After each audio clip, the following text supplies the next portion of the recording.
Because it's saying there, starting a few minutes. So we're hiring a car this time, 2 to 3 minutes. All the way up to London? Yeah. That's a whole day in itself. It took us 6 hours to get there last time. That's good going. Yeah, on the train.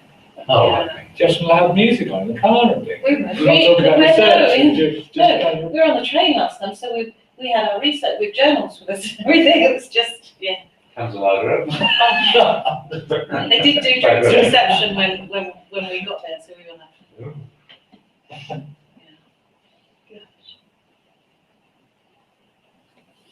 Right, Claire, give us a clue when I am emailing Edward at the moment, to say, so I'll check that he's going to join us. if not. Now, tell me timings of the sessions you've had so far. I mean, this is the time table between 5 o'clock and 8 o'clock, which, that's depending on people are feeling. Actually, it's still January as well. It depends if who's had a full work day already. Yeah. You've had a full work day. So, but just mindful of how far people's concentration and discussion will keep going, really, because of day's clock fine. Have you had breaks before as well? Yeah, about halfway through. And I think in the modules that I've done, we could have just kept on and on, especially with something like James and myself arguing about something. Good, James is good at that, yeah. And but that's only 2 flip ends. It's one of the things that you're aware of is obviously people working all day and working for books all day, and evening sessions. But the time always went really, really quick. Yeah.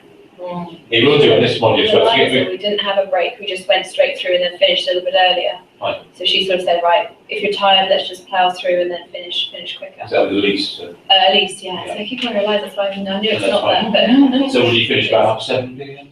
Yeah, 7:30, 7:15, that sort of thing. Yeah. What was it? Should we see how we go? Are you happy with that? A few times. I'm fortunate. Fortunate in some ways. I have 2 jobs. So on a Tuesday, I'm using my other job. So I'm here 3 days a week, and 2 days a week I work in a multi-academy trust. So I'll shave a bit of that day. I've still got, I might be certain days slightly getting here, slightly adult with my other job, which is all fine. So I would just like to say I will always be adult. You are, yeah. Just assume adultness from us, whatever adultness is. This is actually being recorded at the moment, and I hope that's okay with you. So it's just, the mic's behind you and then the video webcam's there. I'm waiting to hear from Edward. Some of you seem to know Edward Gunnell. He seems keen. I'm expecting him to be here. It looks like it's actually a Google Hangout conference this evening rather than inappropriate use of technology. Well, it is inappropriate. It's not working. Yeah, that's true. Indeed. I'll get we can put a PowerPoint of it. Yeah. So if you just go into the main screen, can we do some introductions as in what people want to get out of this? Yeah. So if we kind of introduce what our kind of areas of specialism are. There's my clicker. This is what we're thinking this evening. I always put structure, I like structures, something like this, but then it might go completely to nothing like this. So I'll obviously the first part, introducing ourselves, why we're this module, what we want to get from it as well. And then afterwards, we were going to get into definitions, terminology. And you might see that there was a PowerPoint of that already, but we purposely left that fairly vague.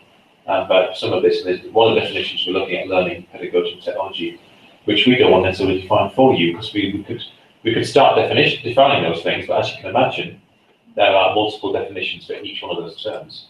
The idea is we're going to be working with those multiple definitions and think about those terms in the same kind of context of how we create educational events and learning using technology, and technology is a significant part of those events, really, and what will that do to kind of the social and cultural aspects of those kind of learning events, so we can think of that approach.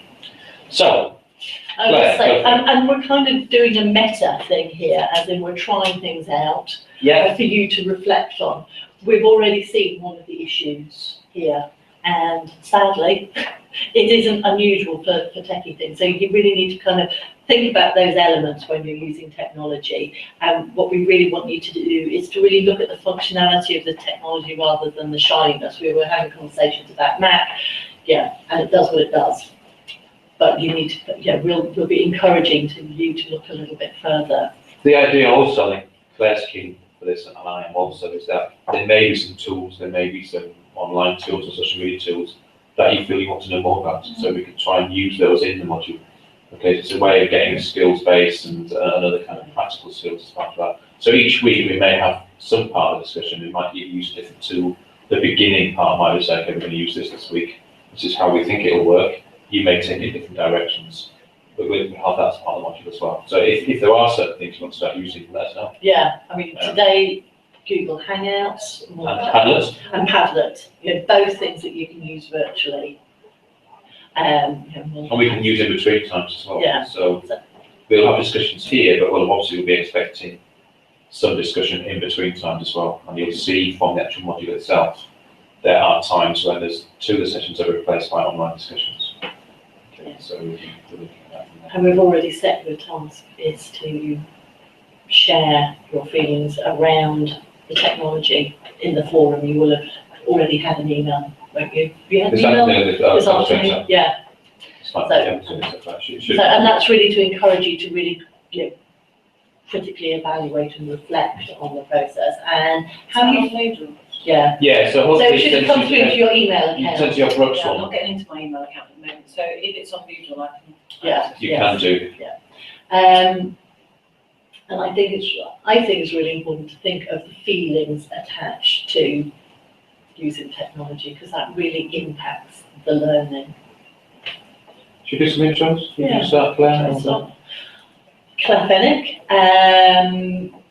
I teach on the primary IT program and I teach computing. My area of interest and research is around the emerging pedagogies to help us to understand, you know, what online learning can offer us. And there's a number of those out there. There's an awful lot of contention in this area. And I also am interested in the role of social media and learning. And by social media, I'm looking at as a sort of a broader option.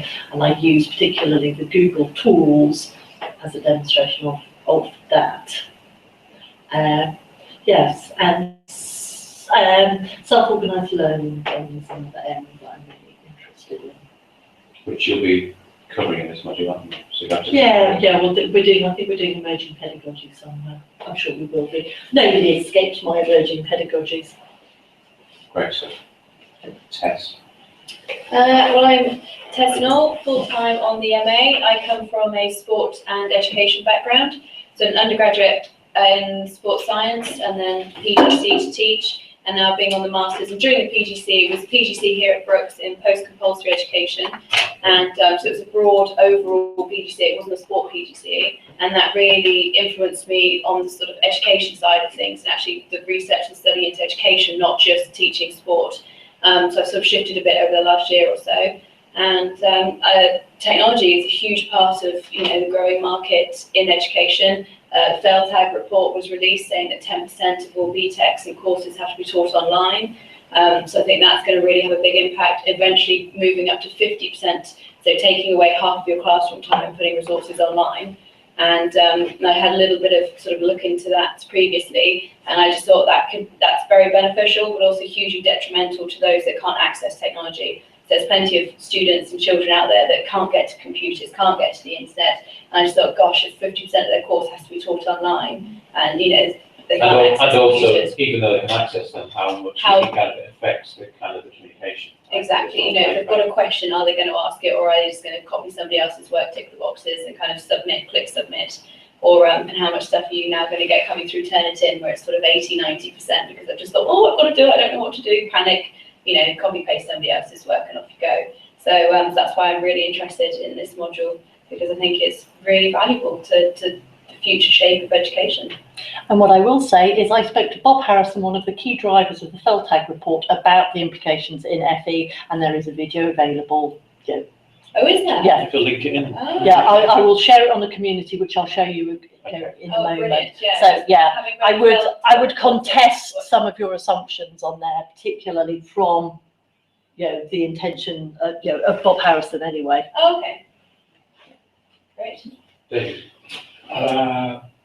I spent quite 6 years working in IT provision and secondary on programs such as Teach First, recommending QTS in London and Kent. Got lots of training teachers, I talk to them, but especially in my subject. And obviously in terms of the standards, which used to be the 33 standard, reduced to 9, and worked with Steiner teachers who were wishing to go in QTS. So that's very at the opposite end. How's it that, Harry? Well, it's quite a difficult one, really. It's not completely, Steiner schools aren't completely devoid of technology or computerisation, but there is a very specific way of trying to shoehorn something in. Prior to that, I taught for 21 years English in most of the time in 6 forms, which I was also running, and so I'm very lucky to take a year out. And pragmatically, I chose this because there was a shift in the HE policy 1 to semester 3, so I had to choose 2 different ones. So I thought, great, choose something I know nothing about, and I don't live any kind of virtual world. And so I come to this despite my experience in education, as a complete novice. But you functionally use technology for your work, obviously. Oh yes, and all my Yeah. report writing in the past, and all my recommending QT, all that stuff. Yes. And online, obviously, kind of the way we use All banking that. and shopping. Yes. Shopping and all that kind of stuff. You're putting holidays into the SR. But like Tess said earlier, I probably like to spend my time having talked all that time, just talking. Yeah. And With people around you. I started in research machines in the late 80s, so that puts my teaching experience in some historical perspective.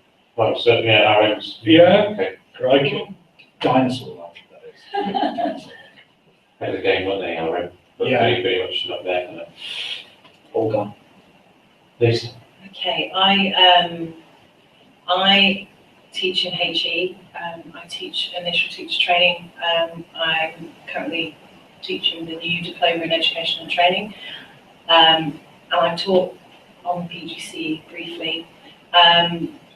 I teach in HE, and the development in HE in terms of online resources and availability for learners has increased, and I have to showcase that in my sessions with what we have in terms of iPads and laptops, and we now have touch screens and stuff, but also my learners teach in FE, so the FELTAC report is huge in their lives, and so I have to ensure that my sessions enhance their process through using technology when it does work within my sessions. That happened to me today.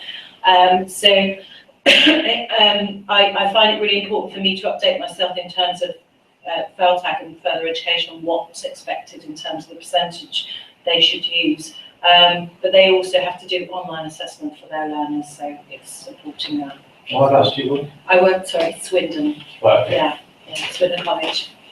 Done some input on the post-compulsory PGC, and we've got quite a few students in London, technology. Fantastic.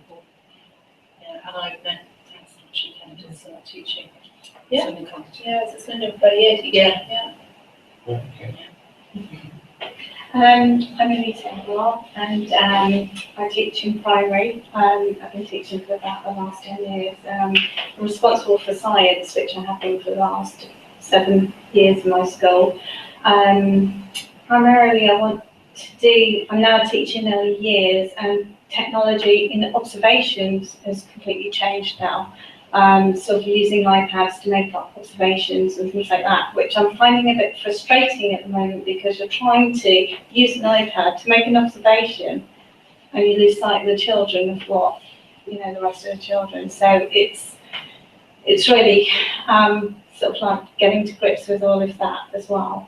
And sort of like in primary school, they know more about technology, than the teachers now, and I think it's, and we're constantly there's not enough sort of like CPD courses for us to all the Well, anything time. to English. Yeah, to go on, to actually update and keep up with the children. It's not just about PowerPoints anymore and, No. And whereabouts, which school are you? in Brill. Brill's Okay, okay. So interesting, that's for me, because I'm very much this is quite, it's kind of a good mix, so, Claire is very much more wild education, FE based, and I'm very much more school sector, particularly primary sector. Okay, so, I'm a primary teacher, trained teacher, you mentioned my profile, I used to work in universities in many good schools before I came to primary education. So I used to looking at technology and technology development, but it was really more general kind of education development then. But in primary, I kind of came back into technology and then I've taken that line really. But now I've got mixed jobs. So I'm 3 days a week here and 2 days a week as a school improvement person within Ensham Partnership Academy, which is just over that way. There's 6 primary schools I work with over there. That's 2 days a week with that. So it's kind of a real mix of jobs really. I used to run the PTC here until last year as well. And I'm now working more on my part-time role here with the school direct approaches and deliver our PTC modules, our master's level PTC modules to the school direct. There's many more I do here as well.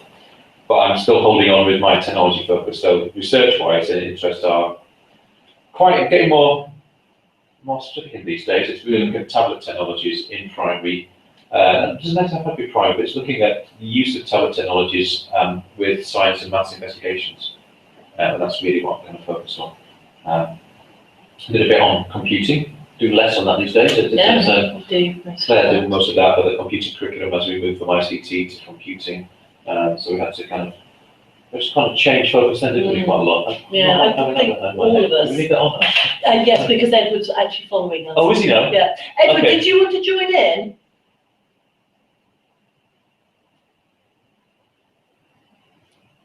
Because he said his email can hear saying us. he can hear. Fine. So if we leave the broadcast on, at least Okay, it's that's fine. sort of available. Fine. But we can leave the broadcast on, but have to have the picture behind us, is that right?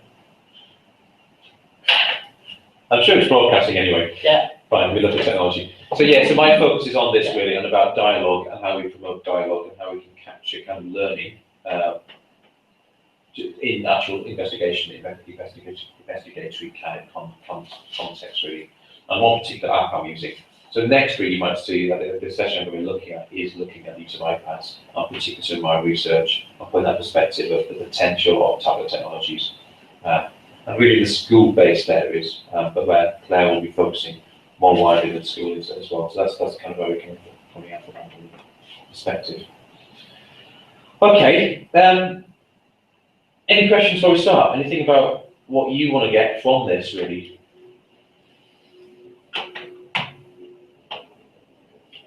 Yes, you were saying that you particularly want to look at that the issues around FELTAG. Not necessarily the FELTAG report itself, but I think the issues around technology in education. So I think, there is this whole wonderful idea that technology is brilliant and fantastic and it all works, but it only works when it works. And even, working in Swindon last year, it might be exaggerating, but there was almost 1 day a week where the internet wasn't working. I don't know if it's still as bad now, It's but better than it was, but we're still getting to it with the C-Touch boards that we Oh, use. and everything like that. But And if the internet or the system's down for a day or even a morning, you can't access anything. So you can't even print work out because all the printers are connected to the computers, so you can't even manually print. So, even from that side, that perspective as a teacher, you might have created some wonderful resources and even, had some things you wanted to print out or something.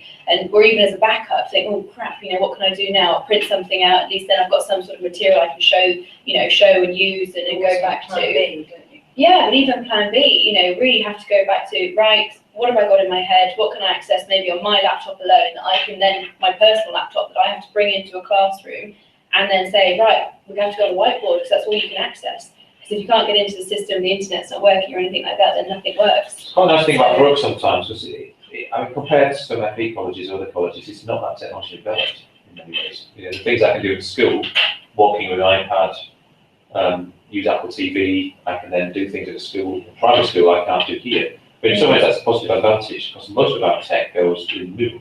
So we've got a developing presence online, So we can rely on that as kind of an extension of what we do in the classroom, but we can really focus face to face what we're doing here in the classroom without the So that's technology. it. So it's actually quite a nice mix. If you want that technological input, it has to work. 'Cause Yeah, if it's not working on a regular basis, if one day a week, you know, at random, one day a week, your lessons are all going to be Difficult time.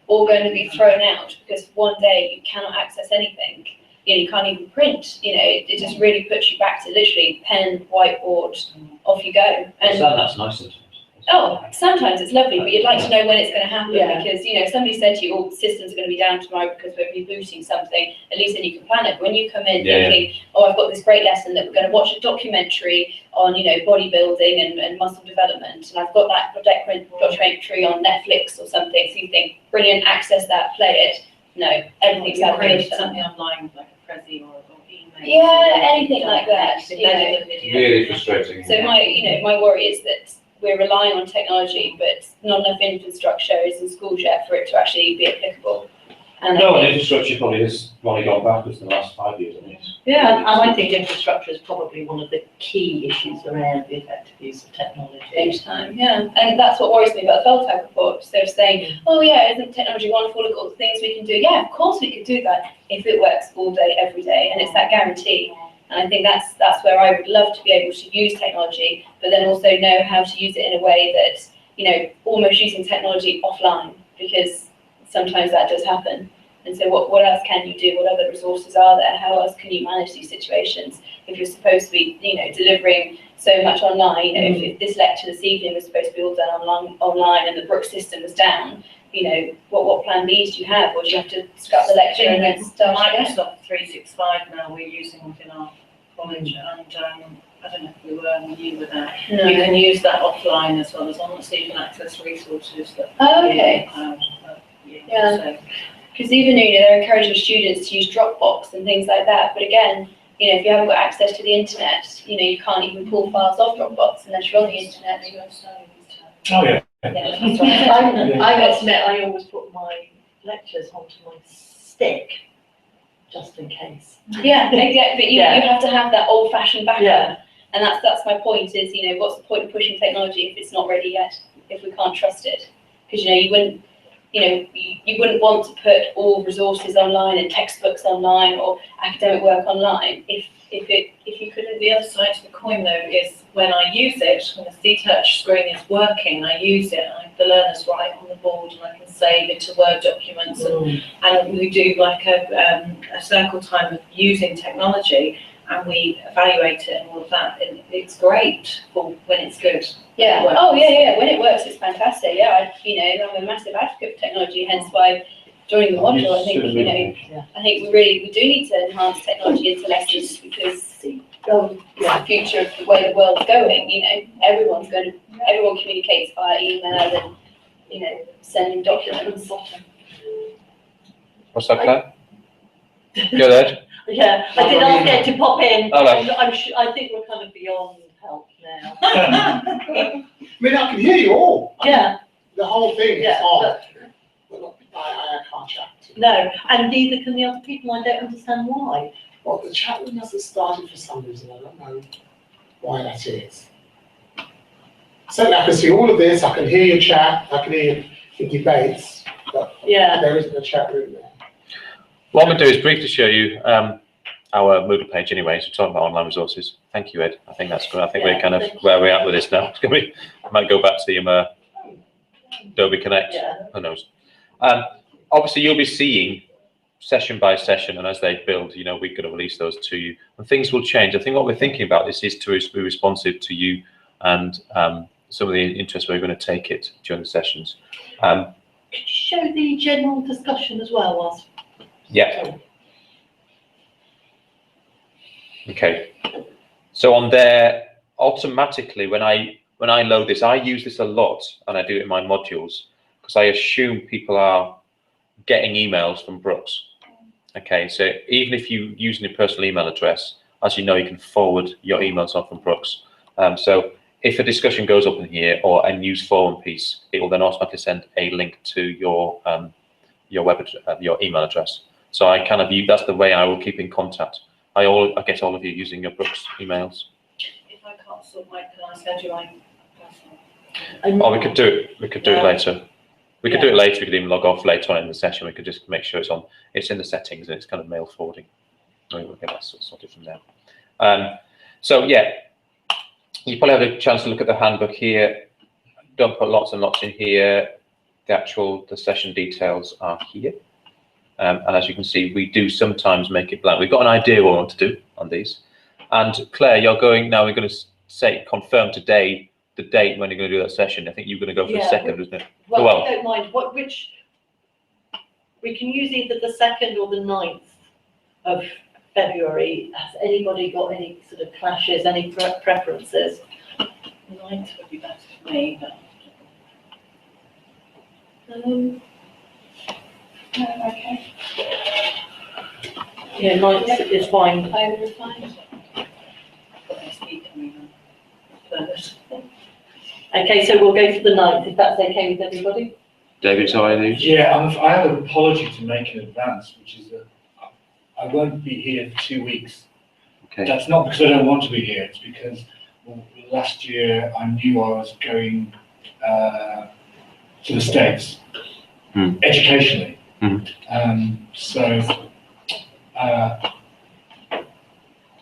Otherwise, like I was saying earlier, it's the face-to-face which I enjoy the most. So that is an apology. So which sessions do you think you'll miss? I think I'll miss the 9th. Fine. Okay. Oh, okay, well, The 9th and the 15th, but I we'll will do the check 2nd, that. then that's fine. And the 15th, we're not here anyway, so there's one, yeah. So we go then next is after the half term, 23rd and the 1st and 15th. Okay, so we're going back to the 2nd. Yeah. Okay, I'll change that later on. Can I also make an apology for Tuesday, the 23rd of February, because I'm in Sunderland and Fine. on one of the Absolutely fine. residentials, so it's education based, doesn't it? Okay. So it'll kind of naturally happen, so, but we'll, yeah, that's fine from there. Okay, and then Claire, you can say I'm not going to be here next week, unfortunately. I won't be Okay. able to make next week's session. But will the session be streamed online? So I won't be here on campus, but I will be able to access it.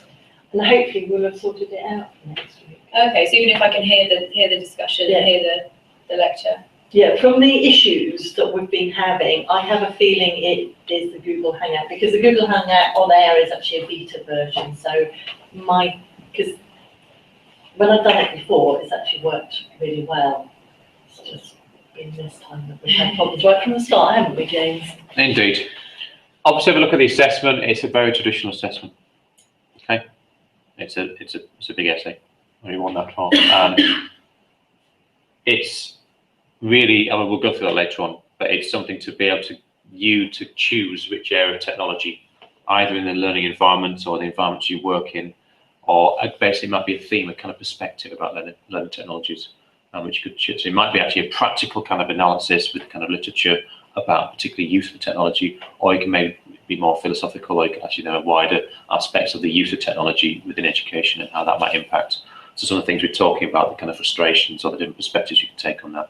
So it gives you a lot of scope to write and proceed on your own interest really, and that's the idea really of this.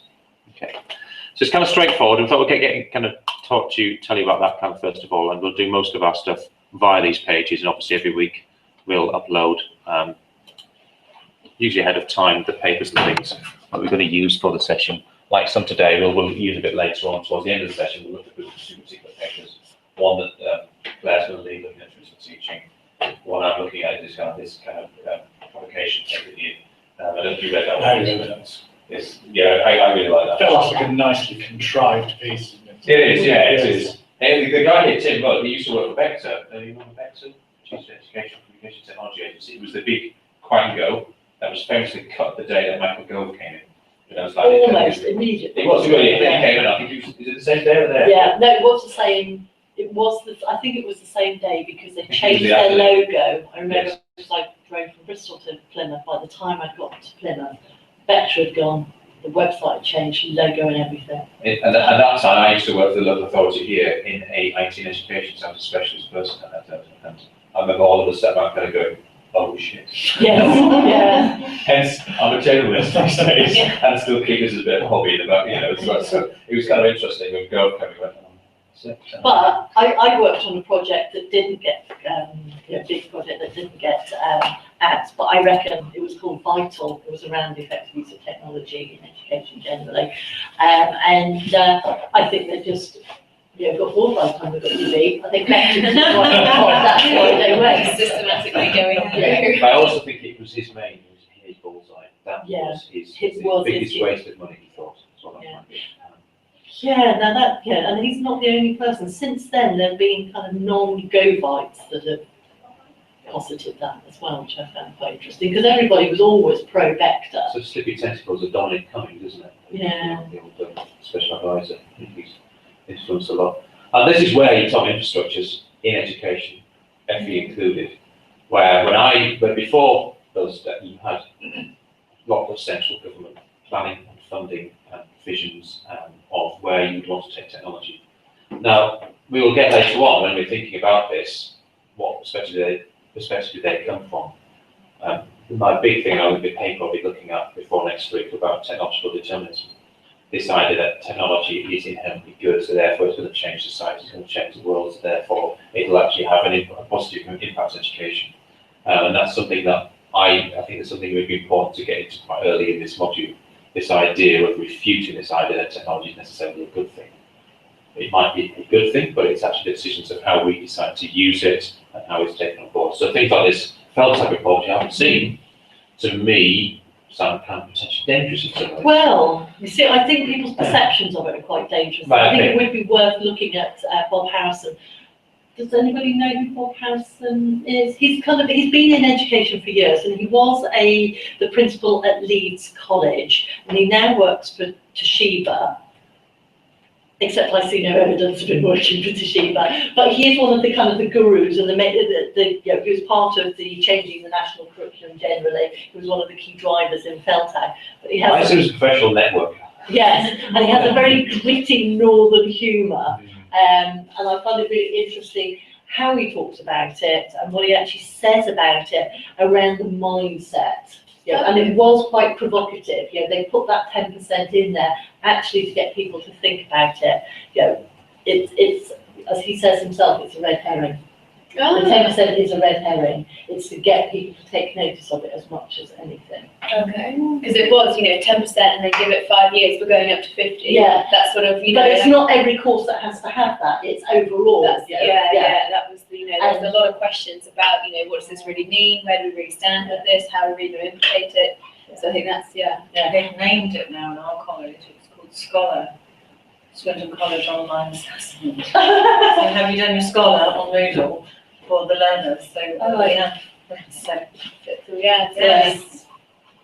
So, my guess is, and it depending on how we work with you, there'll be a certain degree of us having to, I'll make that into full screen, push along the discussion sometimes. But if you feel it's being pushed along too far, and then we've got to cut what's happening, just tell us, because I think this is very responsive. For a while, this is the first of the MA modules I taught on. I did it for the first time last year, and it was such a nice environment, really, compared to certainly undergraduate modules, fantastic, PGCs, love working with them. There's something about the MA module, this kind of idea of an evening, it's more relaxed, we can take the discussions where we want to go to, we can be responsive. I might have some papers I know about, you might be papers, so we can actually then talk about compare and contrast. And I think because of the slight informality and the nature of the structure of the assessment, it's looking for people to develop their critical skills to a much higher level in some ways. I don't see myself always having all the answers, all the kind of theoretical or kind of critical perspectives on this. I see myself really as a facilitator of that, and I can bring something to that. And I think hopefully that's the way we should try and develop in this module. That's what I would prefer to portray as. I also want to try and, I know last year I learnt from people's perspectives and their different contexts in the module. So I see it very much as a kind of an environment of all learning things. I think there's probably things we might do this year that we wouldn't have done without what we did last year. So that's what we want to look at. So, Co-creation of knowledge, that's what. co-creation. Pedagogy. Pedagogy, yeah, and you can talk about pedagogy. Will we? Yes, indeed. I can never pronounce it one. Hertagogy. Yeah, I'm waiting for the book on that. That's coming. There should be a book being What's that, published. Paragot? Paragot is a great. Joe Cornelli has been developing this as part of his PhD. Is it a theory? Is it an idea? Is it something made up of the back of an envelope? I don't know. It's Well, What is paragogy? Pedagogy is effectively co-creating learning peer. Pedagogy, hertagogy are quite close together. Pedagogy, yeah, I've heard of pedagogy. That's Hayes and Kenyon hertagogy. So how much it relates to constructivism and connectivism? Yeah. So anybody come from with your learning theory background as well? Learning to quantivism, constructivism. I have a section that I teach on You teach on that? yeah, Okay. theories, principles. So obviously later on you talk about definitions, when we talk about learning, for me some of the background to this is to do with learning theory and how that you'll see that pop up quite a lot in some of our discussions. My work when we talk about tablet technologies and work in primary schools, that's all underpinned about thinking about dialogue and higher order thinking, and also some of the kind of learning theory kind of constructivist approaches, social constructivist approaches towards how we think about learning and developing that. So that'll be kind of underpinning those approaches. Really, I guess we're getting some idea already about this, experience with technology and learning. I want to touch on that. I mean, it's one of these things that we've got to be quite careful. We could be here to about 10 o'clock. Because we've got an awful lot of, it's almost like check-in time, isn't it? It's like probably, there's parts of like a group kind of therapy session where you bring your issues in and you've got to try and park those somewhere, because in some ways, I guess we're trying to develop a new kind of, between us all together, we're trying to develop a new understanding of how we think about technology and learning. I can openly share about mine. I think I referred to a little bit. I used to be very much a tech evangelist. I had a job in the local authority going around, at that point, working slightly to my chagrin, something called learning platforms. Remember learning platforms? Yeah, so I was that was mainly part of my job. So it was the RM learning platform, and I had to go to schools with the training and set that up, and very strategic, and that was. So you earn your money, I think. Yeah. I can imagine. No, it was great. It was really good. It was really good, but in minimal impact. And for 2 years, I was paid 6 consultants for 2 years. It was, and fees were amounts of money, £500,000 a year paid for our team. Did do it. I mean, and that's not just your team. No. I saw that all over the place. But in those days, as I was a tech evangelist, I just thought technology was the answer. I thought it was the magic bullet. I think it's going to really, really just revolutionise the way we do teaching and learning in this country. It will enable us to do so many different things. I don't quite feel that way then. Just kind of interesting. But other perspectives, your idea, what is anything you want to share now? I work with my trainees in Kent schools for those years, and it's quite interesting, Kent, because they were at the forefront of building schools of the future. Yeah. So all that Yeah. And they had our own part of that, didn't they? And Vector was. The BSF. Yeah. So all that BSF stuff in 2007, piles of money, technology pouring into schools, and working in London schools as well, the toughest of places that have raised their results, partly because the buildings that have gone there have been fantastic. So the technology and infrastructure of the buildings themselves, the institutions, is really very, very forward thinking. My experience is that often it's seen as the panacea within IT provision. I was with that and this is quite judgmental on mine. For a lack of underpinning subject knowledge with lots of my trainees in all subjects, but especially talking about English. And so balancing that out, as a tutor and a lecturer was really quite a challenge. I loved it, absolutely loved every minute of it, but shoring that up with subject knowledge against this power of technology, this wave of technology coming through the schools and the schools they were working in was a real challenge sometimes. So just clarifying, were you thinking that they were almost using the technology itself to provide different experience and rich stimuli, which they thought would naturally create learning, rather than being able to... I think there was a veneer of that. Okay. But that might say more about me and my methodology of working than it does about them. But I thought the balance of application and what that meant for their delivery, especially within the kind of schemes they were working in, so working in certain departments, the expectations, Manchester Test was alluding to earlier, when things went wrong, when things were not reliable, when things weren't consistent, they were really struggling, and understandably so. So my level of scepticism is not the right word to use. It's pragmatic, and because of how all those layers fit together. I guess it's what we're looking at here is this idea of how our pedagogies might develop with these technologies intrinsically part of it. Where I was used to dealing with lots of teachers and still do teachers who have developed a pedagogy and the technology is extrinsic. Yes. So there's always like something that's additional that's got to come into that, which is. And a lot of teachers are sort of like a bit wary to use the technology. There are people like me talking on wonderful, it doesn't work. Years and years of it. I mean, we've just got a set of tablets for Key Stage 1, and I don't think they've actually been out of, the trolley, basically. How long you have them? For about 6 months, yeah. I think they were they were initially used, and because, problems, they weren't charging, or, they weren't, they had to get to grips with using them, they just wasn't generally used, so it's just been a waste of money, really.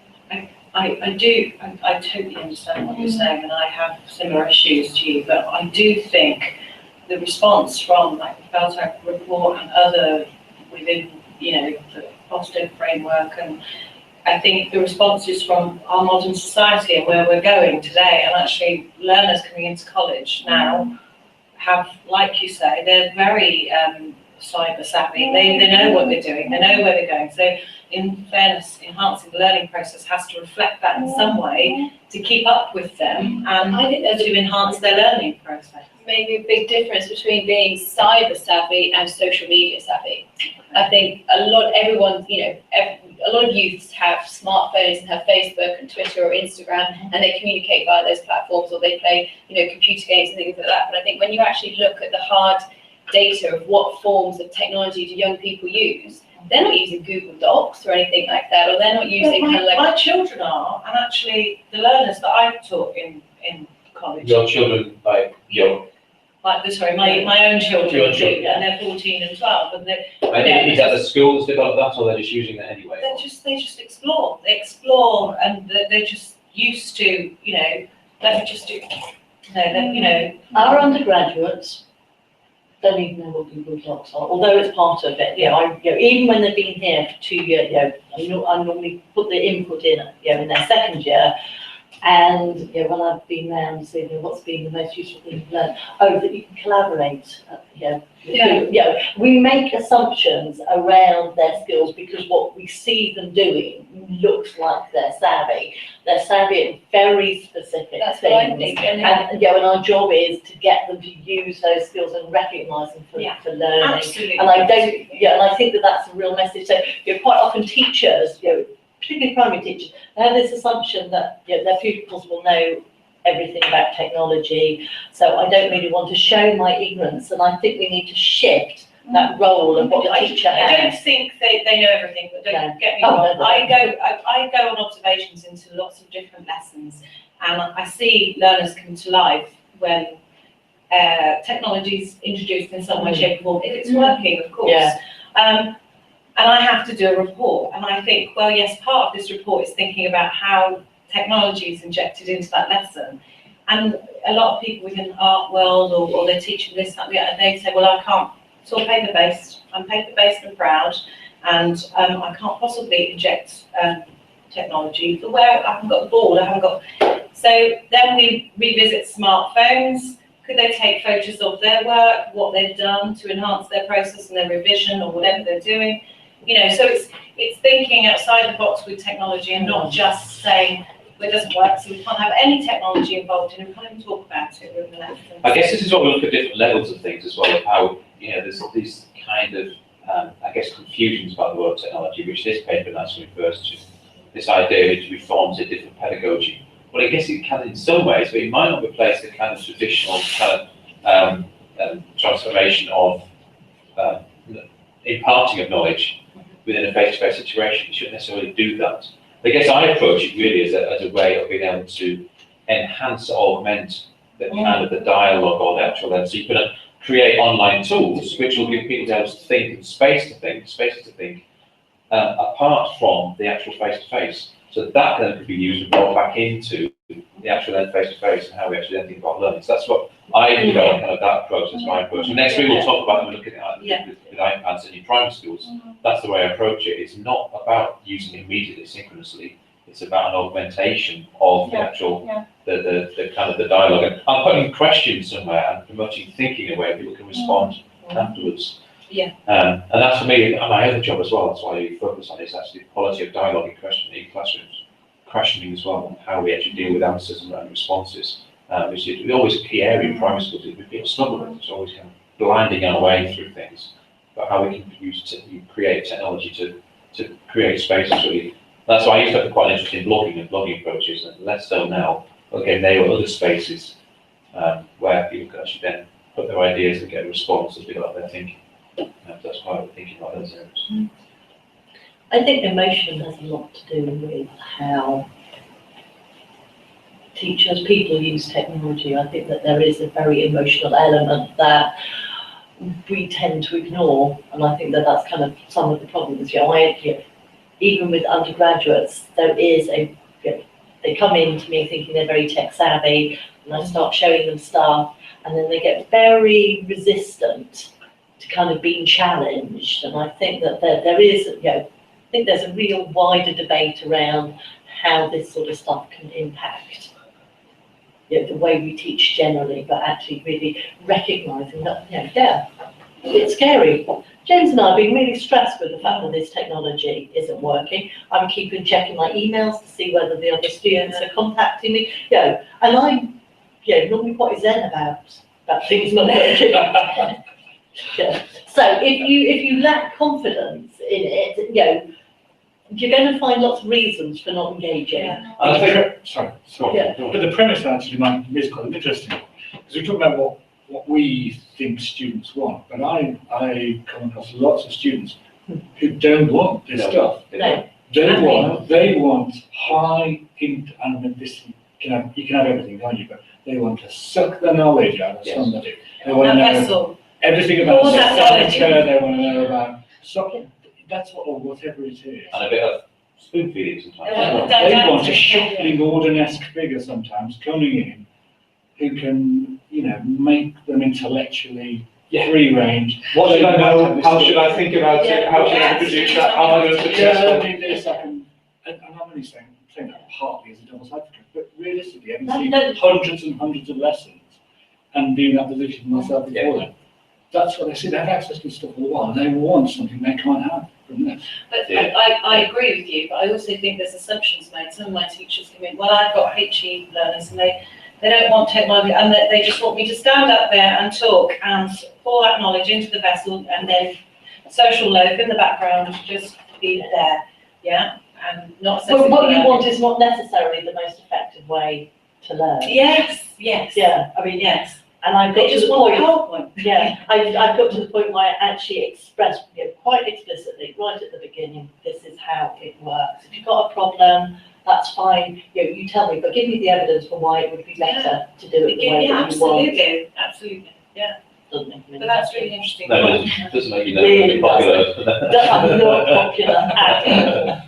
It's fine. That's a great position to be in, isn't it? Lack of popularity. Yeah.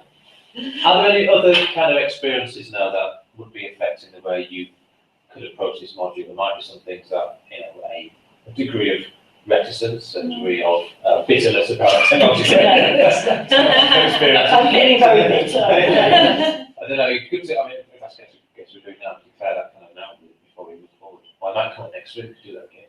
So, I think we have an overload of technology in our college, because FEHE college, and there's just, we've ridden with Beltag, and we've gone with just C-touch boards and iPads and laptops, and we're almost going, we've got too much. There's too much we're doing. So one thing I haven't done here, haven't we? I think there is an assumption if there's lots of shiny stuff, lots of good stuff is happening, and I quite often will teach the technology stuff, particularly the knowledge with no technology, and I do that very purposefully.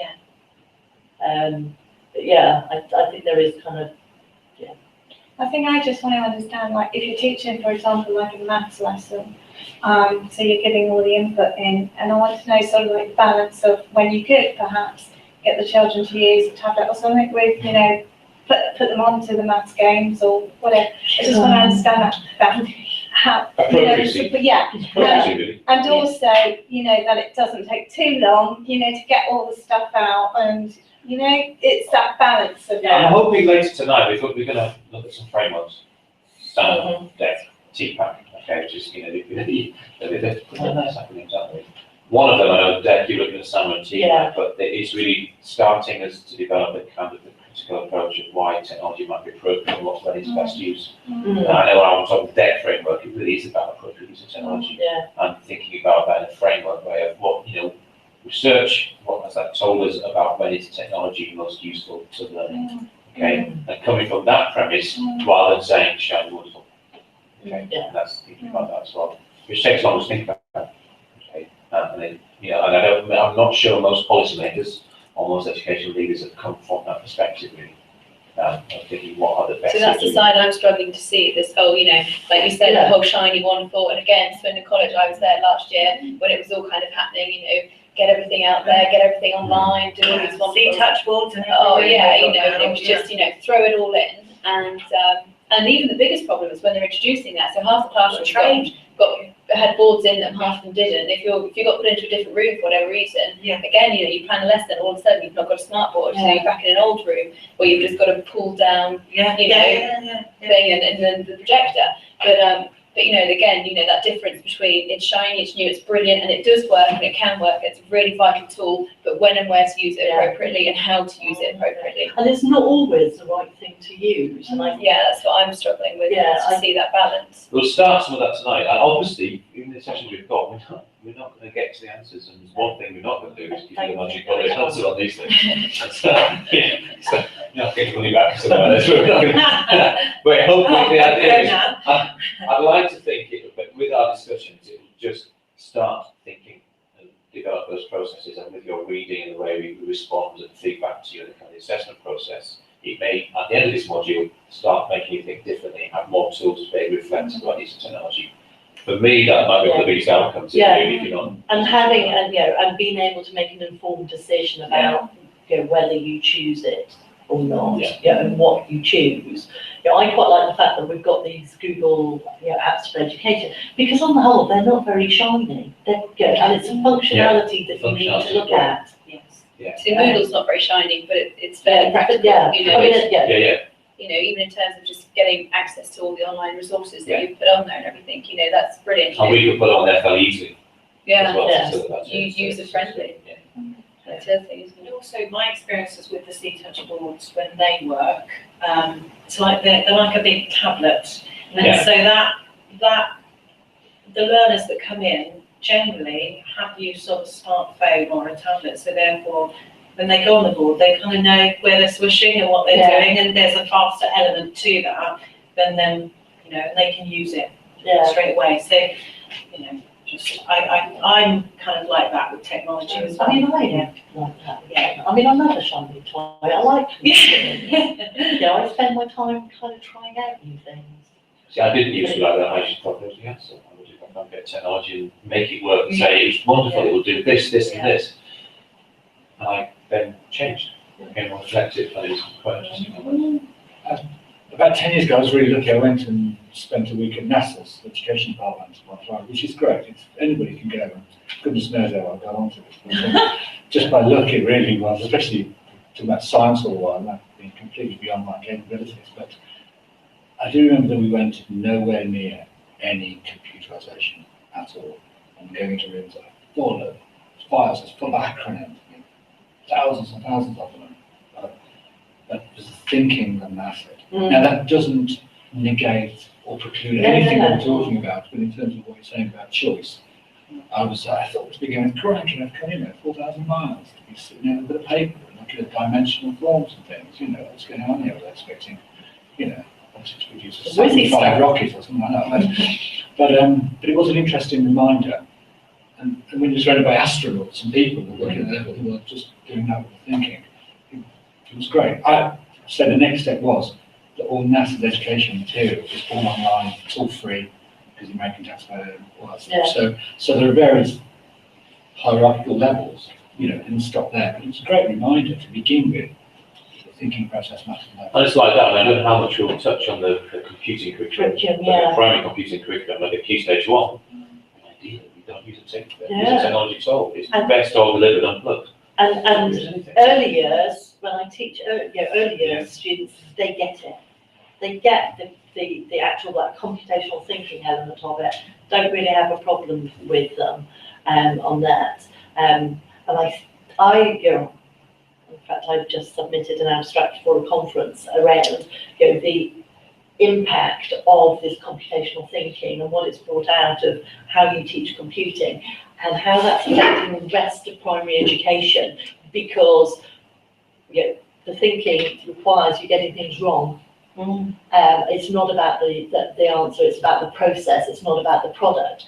And I think that has real implications around how we teach generally, because we're praising the right answer, and people, we know the types of student we get is tell me how to get the right answer, I want the right answer, give me the information for the right answer, rather than recognising that process of getting to an answer, might be right, might not be one, that ambiguity, I think, it is going to really, I think that's a really interesting area as well. How does that link with tech? Because we're not really looking at the computing element, that programming element at all, are we? No, I mean, next week I will look at technology in schools to some extent. So there'll be kind of historical narrative in primary secondary schools and what has changed in the last few years, of which you might look to some degree at the computer curriculum as compared to what would be in the ICT curriculum, and what I was looking at. On the teacher training programme, we watched Kim Robinson's Changing Educational Paradigms. Have you seen that? Yeah. And he talks about ADHD and the links to just children being surrounded with so much technology and then not having that vast pace within classrooms and having to sit down and then being medicated to stop talking and actually they're being distracted by all the technology, games, computers and everything that's surrounding their environment. So it's just another very contentious area on Ken. Yeah, it's in the laws, in refuting, or not refuting, but challenging. Yeah, challenging in almost as bad, because what they challenge him for is the fact that he's got no evidence, but they have no evidence to challenge his lack of evidence. Exactly. Absolutely, and I get my learners to debate on what they think about his perspective, but it's an interesting perspective. Yeah. Should we move on to these terms here? Go on. So the link here at the bottom is to Padlet. Has anybody used Padlet before? Would you like to describe Padlet to us? Padlet's like a pinboard of information that you can put up. I get my learners to put their learner voice on it, what they want from the sessions and stuff, and then they can put up videos or. So if you want to go online with the tablets, you should just be able to go straight online with it. What can also happen, and hopefully those virtual people will be able to now join in with this link. Yeah, they are. They should be. Should be able to, and they were sent the link as well. So here's kind of this is a Padlet board. And the links are up here in the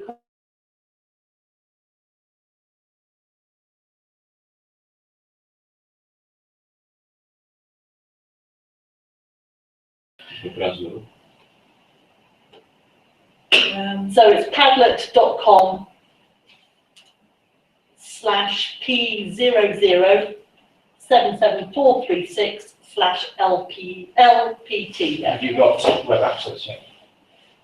It's a place called Safari. Yeah. We've got a lot on it.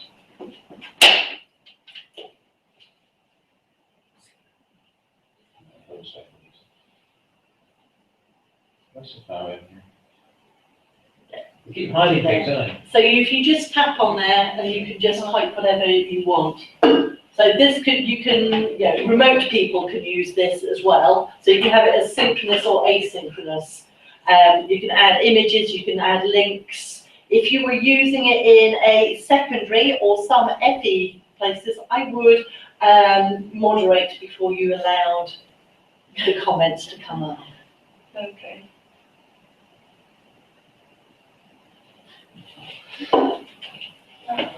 Is it on there?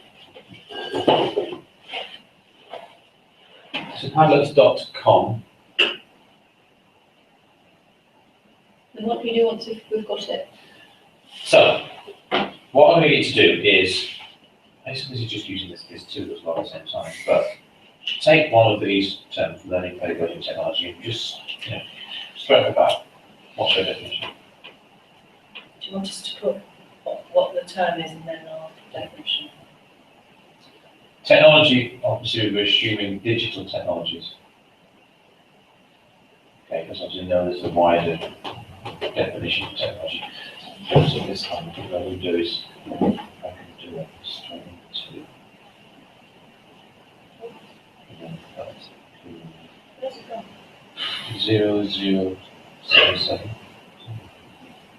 Oops. 77.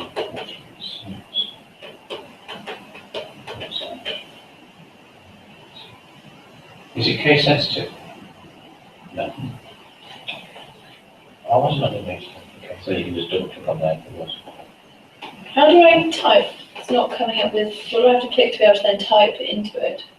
Or onto the page? It should Let me be type. Yeah, I've tried, and it's not.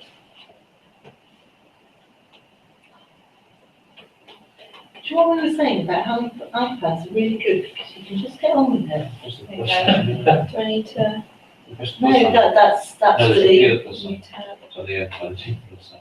On the right side. Or is it this screen? so go back to this plus Do you want here. me to put my name on it? No, that's So No. can you, No, if you want to, you can do. What I'll do is keep on refreshing this. It's Why is this small? Do you want to use mine? Yes, because that would add a new one. You need to just tap on there and then you write in definitions on. Oh, I see, I see definitely. But it came up before, didn't it? So yours is working? Yeah. Mine's working. There is yours working. Yeah, yes. We just need to refresh it. These are some of the things I would use, you can start using if you want to. This is the kind of wraparound for treatment, so you just do that. Big question that on there, if you've got 2 or 3 or maybe one in the classroom, set some draft back and what do they do? It's definitions of learning, pedagogy and. Learning. Come up now, I Of think I've got a pedagogy page. or- Oh, right, okay, I don't need to do all of them. No, I'm you want gonna to just take Yeah. pieces, yeah. Just choose one of them for now then. I mean, what we'll do is quite naturally, we'll do this, we'll show you the tool. The tool gets in the way, we'll just go to discussion. Okay, we will occasionally do this in between as well to put some links in this. I don't know if I've posted half that word, or whether or not that's me or somebody else.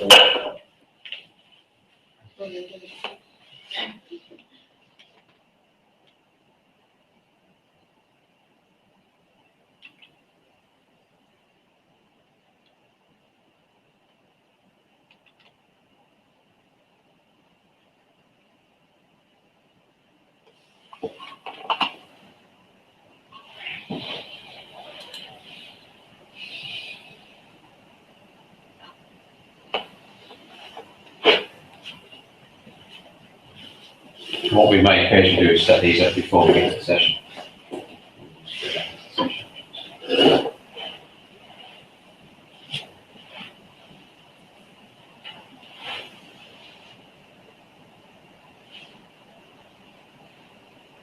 I find these really useful for doing the learner voice over 2 years with my learners so that we can revisit and say, do you still want this to happen? Of course. Or what have you.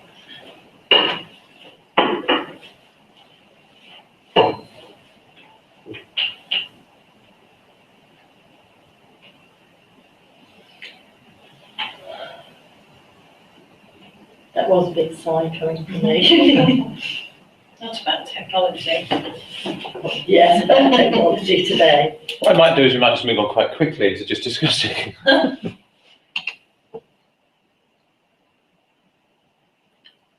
Obviously, for 3 of you haven't used it.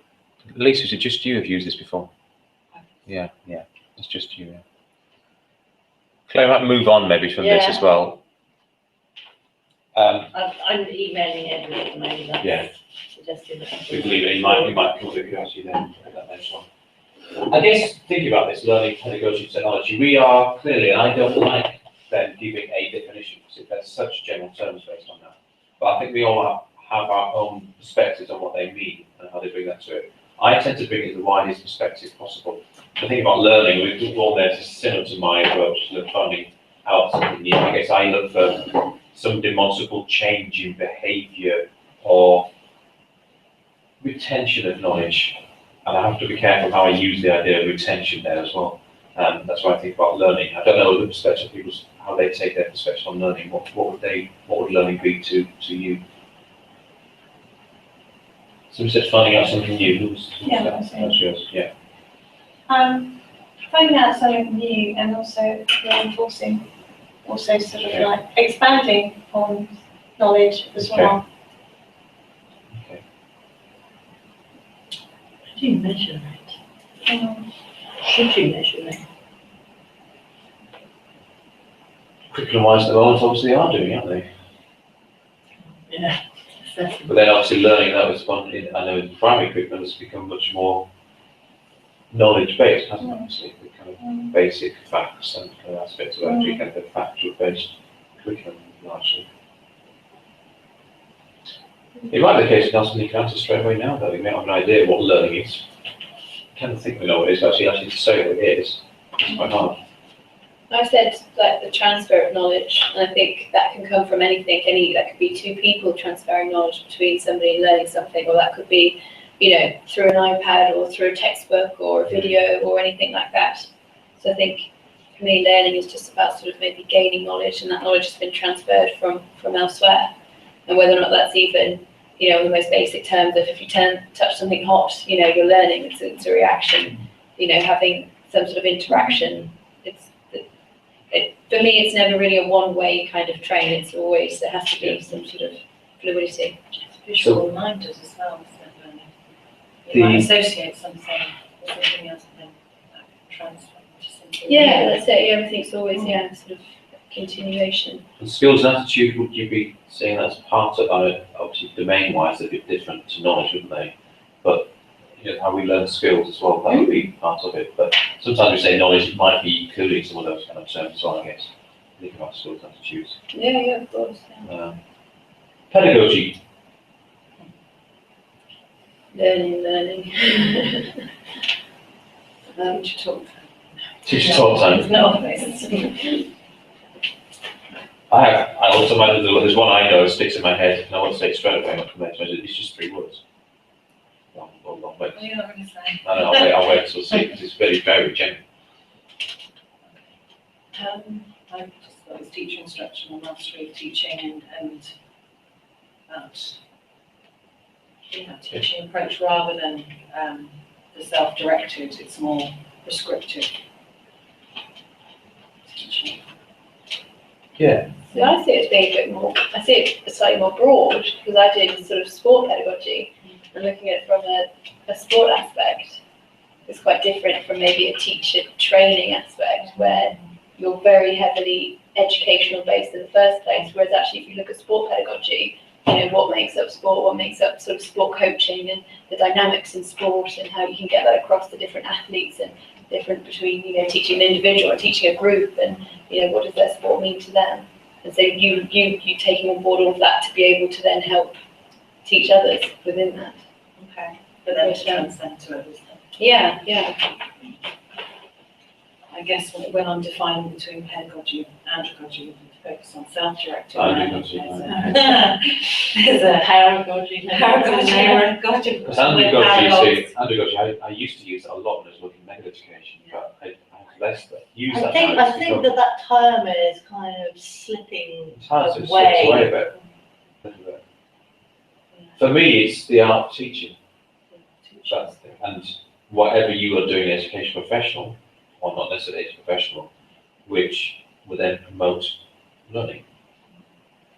Okay, so something that you are directing yourself, which would include self-direction. So you might, as part of your pedagogy, is doing facilitate and encourage self-direction, or it could be about traditional didactic. teacher performance role, that kind of control, or it's all of those things, but I that's don't mine. necessarily see it as just didactic and Yeah, yeah, yeah. teaching all the time, but I do, it's the mastery of teaching and how you're Yeah. imparting your knowledge, I suppose, in whatever Yeah, way how you're you, doing it. yeah, whatever you're doing, but it's just, Yeah. I always think about it as creating the environment for learning to happen. Yeah. Yeah. Because for me, I think the activity needs to be on the learners rather than on the transmission. and I come from a primary perspective and from where it's, some of that obviously there's the nature of nurturing to create environments that people are ready to learn, you can create that, you have to be more directed. But as I know your experiences here, so we've been quite different how we approached working with undergraduates. I mean, and also I went to a Montessori primary school that has profoundly informed, how I learn and what I see as learning, and I see quite a lot of parallels with some of the emerging theories around helping us understand how to use technology. The final one I was just thinking about is technology itself. How are we defining that? For me, I'm assuming that we're talking about digital technologies.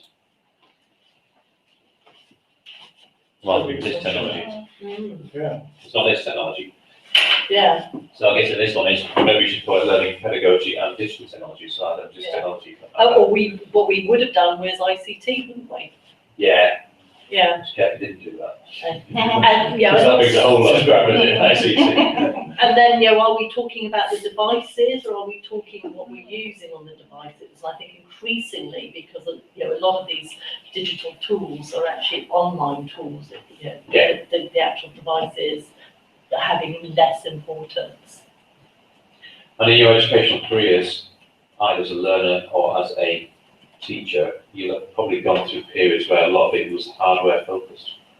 Technology was about what this bit of hardware could do, which as you're saying now is shifted more towards, and we're kind of platform blind in many ways, which is, doesn't matter if you get to require a tablet or a phone or a laptop, whatever, we're talking about the functionality of an online tool, really, and what that promotes. So thinking technology in that way, that's where most of our shift in the last few years has gone to thinking about the functionality of, I guess, a bit of software really, but something about the online nature, the collaboration and the benefits of social media, what that kind of promotes is what we're kind of more focusing on.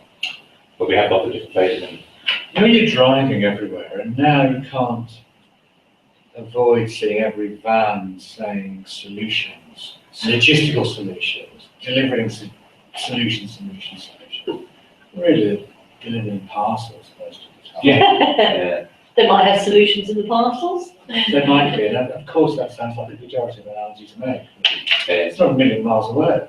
But thinking about the content and the delivery and the medium and what that might mean in terms of where we focus and then the applications of those. I mean, that's not the point. Yeah. So really, I guess we're just saying there's a degree of oneness here, and you'll be, it's education, isn't it? It's social science, it's like rather than nail it down, as you go, where you will have so many different definitions, you'll have different perspectives on this. Which makes it so important that when you are writing academically around this area, that you actually clearly identify what your definition is, what your perspective is, because that will make a difference to how And defining your context. Yeah. What the boundaries of what you're talking about, especially in any assignments like this, it can be Yeah. quite key. So you see, we've made it quite general, haven't we? Yes.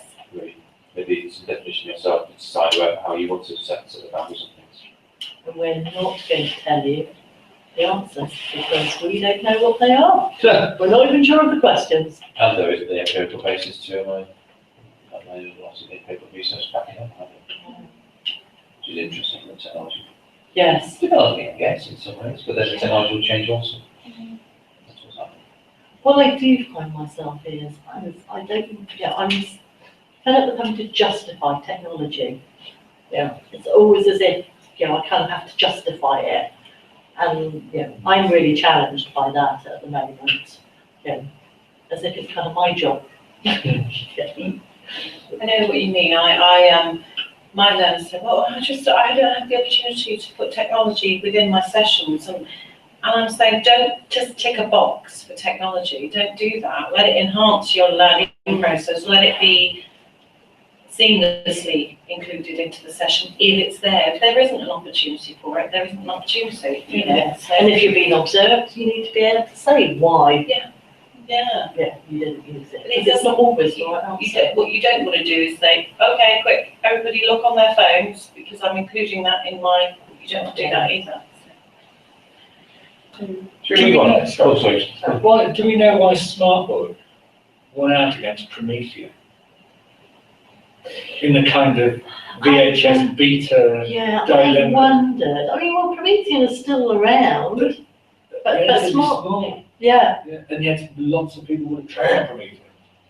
Going back 15 years, I mean, 10 Yeah. years, 15 years. Sorry, it was just they're staring me in the face and me thinking, I think one aspect, the early Promethean boards, were they fully touch enabled, or did you have to use those big pens? you have to use big pens. Oh, yeah. So the smarts were touch. Yes, perhaps it's Earlier. as simple as that. It was almost, because I remember having both in classrooms.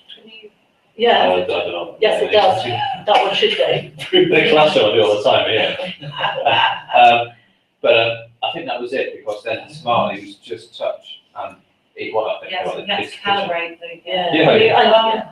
I think that was it, it was the functionality, and it was Yeah. the, In the That's same why I way, watched it, yeah. in the same way as this, and I think there's some really interesting things around where Apple's taking iPads now, because it's really around consuming content. It's quite difficult to create content comfortably on an iPad. One of the reasons why iPads are in education is because they do what they do. They do it, quickly, easily, yes. and there's a lot of educational stuff. And I think that's why they've kind of won out. And I suspect it's similar to this. And also Smartboards, last bet that I went to, they've got a really nifty thing of being able to use the Smartboards virtually as well, using iPad apps and stuff like that. And I think perhaps what Smart has done is invested in the right functionality and kept that I going, think it because is it's that's what it was. because we're on Smart 14 now. We've Do they only have got Smart 11. applications? Pardon? Do they have applications? Yeah. Yeah, I mean, and the resources behind it are, are quite spectacular. The support for teachers, there is, they call an exchange area where they share stuff, and I think getting that kind of social element as well, I think, has helped. And it's interesting when you put those things together, not just one thing, which is just a general, as you kind of version of several things.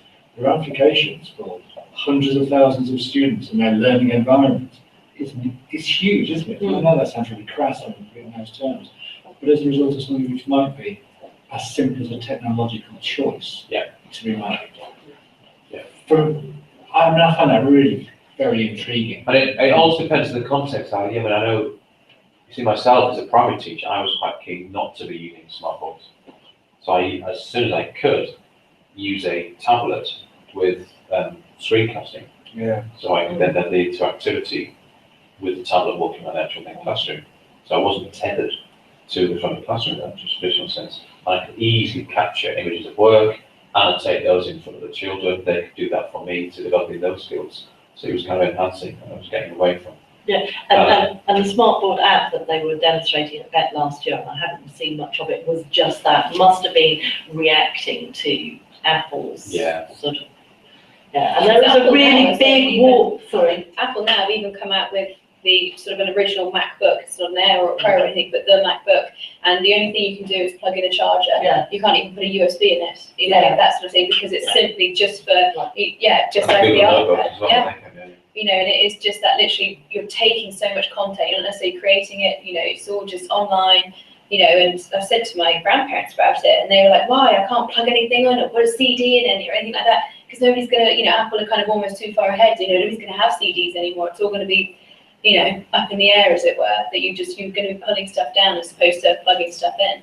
So Audi made a car about 10 years ago, 15 years ago now, called an Audi A1, and you couldn't open the bonnet. That's fine by me, I don't That's know. right. But it failed because people felt, I think one of the reasons cited was, I don't know how apocryphal or not, I can't call it now, empirical evidence of that, was that people felt that they were disabled from interacting or with the vehicle in the traditional way that they were used to. Well, I can't end up on it, I can't check this, and you know, so something that seemed to be able to do. They just told you when to take it in for us. The only thing you could do was fill the screen washer. But you couldn't, but you couldn't, no, Couldn't that's check true. your own oil. You couldn't do that. Oh, You gosh. couldn't do it. But that's, yeah, I would say that's very similar to this. Yeah, because, you know, if you want to watch a film these days, most people are on Apple TV or Netflix or whatever, you know, Prime, those kind of things. Yeah, Amazon Prime, all of that. So, you know, kids aren't, but, you know, that next generation of technology, they're not going out and buying CDs or DVDs to plug in and press play. You know, it's all being downloaded. So Apple are Just say, I'm very proud of my young son now. He wanted a boombox for Christmas, Oh. CDs, and he also uses his laptop with watching DVDs. Yeah. But that will, you know, that I think the idea is that that's all so being faded out. How Like old you is say, you know, iPad. 12, Well, yeah. When you were going around, James, with the laptop stuff, what did you call it? The learning platform. The learning with the portable one that you were using. Oh, yes, yeah. Did your colleagues see you as some kind of guru figure, or a combination of guru, or I'll never be able to do that, or Yeah. were they threatened by the fact that they had a colleague who was being able to assimilate practice like that and do all the stuff, you know, and have the kind of response from students? And how did they view your practice? That time when I was doing that, not that long ago, I was only working 1 day a week in the school. I was away. I was 4 days a week here at that time, 1 day a week on a Friday. So I was integrating that. So at the time, I was trying to develop technology. So my job share teacher had to work intensively with her to do the same things. Right. So I didn't give her lots of options to change the technology, but it seemed to work in that sense. But I guess some others were, again, not threatened, but it was They quite were different. queuing up at your door Yeah. saying, James, can you just show me how to do that? Because Yeah, I'm delivering. yeah. So they had to learn to use iPads first of all, before they could actually use them as part of the lesson, really. Right. I found it really useful. I must admit, I like the fact that I'm an old woman, because it goes against a lot of the stereotypes, but I still get that. It's okay for you, Claire, you understand all of this, and it'll work for you, because, you know, it just doesn't like me, those sorts of comments really, you know. But you're a Montessori trained, you know, person, which is quite, you know, quite an idiosyncratic background. Yeah, A really yeah, stressed yeah, my child rearing was very much about creating environments for them to develop in what I saw was the right way. But, yeah, it's not always right. So, you know, I do clash quite a lot against some of the quite traditionalist approaches. But, I find that people make an assumption that I will be able to mend the printer. When I've taught specialists, IT students, the first thing I say to them, do not mend everybody's printer. Because if you do that, then that's what they see you as. They stop seeing you as being the expert in how to use technology effectively for teaching. They just want you to mend things for them. As an English boy, I said, do you expect me to get the pencil then? Yeah. The analogies and ICT one to get those fixed. Right, thinking of timings. What we're going to go on to is thinking about these perspectives. There's 3 of these. We decided not to have a break. I don't know. What I do Yeah. know is Edward has put something into the forum, some Oh, okay. provocation. Not that provocative. Because we've got these frameworks to look at and these Papers. papers to look at. Okay. Then we'll like a quick break now. Yeah, fine, I've done my Cayman's virtual environment. Yeah, Yeah. fine. It's real virtual, isn't it? Yeah, fine. Well, you look at Summer. Look at Sama, can I have my clicker? No. Right, Sama has been produced by a bloke called Penduka. There is no rigorous academic research to support its effectiveness. Okay, this is the image I've chosen because I like coffee, as you might have already guessed, because I asked whether we were stopping or not. And it's really, what it is, it's really just it's quite a simplistic framework to get you thinking about how you're using your technology. And I like it because you can kind of keep it in your head. I like the deck stuff that James is going to talk about because it's actually much more intellectually sort of stimulating and really gets you thinking quite deeply. But this I like as a way to really sort of just think about, you know, is it a so what sort of thing? So what they're looking at is that you're actually moving away from just substituting some technology, kind of because you have to, you know, or even the augmentation that, you know, that there is some functional, you know, improvement in there. But I don't like to see is for people to really think about how they're using their technology and actually look at redesigning the task, allowing stuff that you couldn't do without the technology. Because I really don't see the point in using technology unless it adds something. Yeah, and sometimes it's not appropriate. And look, the images. I'm going to show you a quick video. It's really, this person talks really quickly. But the reason why I like this video is because it's the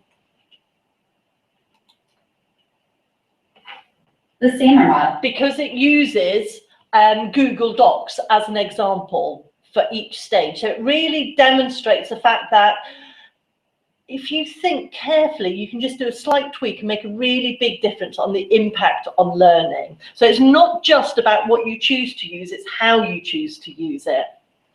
As I say, this is she talks very quickly. In 120 seconds. The SAMR model is a framework that provides a lens for viewing technology integration in the classroom. The first level is substitution, or the idea that a block is a block no matter where it is or how you access it. This would be like using Google Docs as any other word processor. The new tech replaces the old tech, but it does not change the task. The next level is augmentation. At this level, the tech is still a substitute, but provides more functionality as students work to complete the same task. The ability to share your Google Doc in one click and the fact that it saves to the cloud automatically and provides you access from anywhere is an increase in functionality. The next level is modification. Here the ball really gets rolling because the technology is used to redesign parts of the task and transform student learning. Students collaborating on one Google Doc and using the comment feature to provide instant feedback is an example of modification. The final level of SAMR is redefinition. At this level, we're able to design and create new tasks that were once unimaginable. By shifting our perspective from technology just being another block or substitute, we're able to truly start imagining the possibilities. An example of redefinition would be connecting to a classroom across the world through students sharing Google Docs. They would each write their own narrative of the same historical event, using the chat and comment section to discuss the differences. Then students would use the Voice Comments app to discuss the differences they noticed and embed this in their class website as a culture walk. To recap, substitution is the same task, new tech replaces old tech. Augmentation is the same task, but the tech increases functionality. Modification, we're able to redesign parts of the task. Redefinition, we're able to create new tasks once unimaginable. As we move from substitution to redefinition, we're moving from enhancing to transforming student learning. Okay. So as you can see, it's a simple framework. There isn't a great deal of depth. You don't want to cancel this. Oh, right, yeah. Okay, we all know that using. Okay. Oh, did I get, oh, there we are. This is what we want. Sorry. The current slide. Yeah, so, as I say, it's just, I find it a useful framework. I like that video because it's using, you know, the same tool and just thinking about how you use it slightly differently to be able to get, you know, greater functionality out of it and more, hopefully more impact on learning.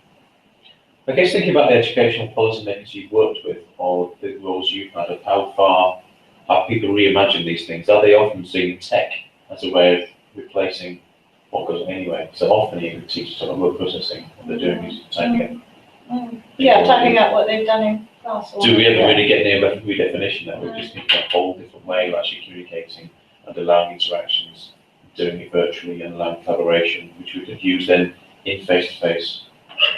I don't know, it depends on what your experience has been really.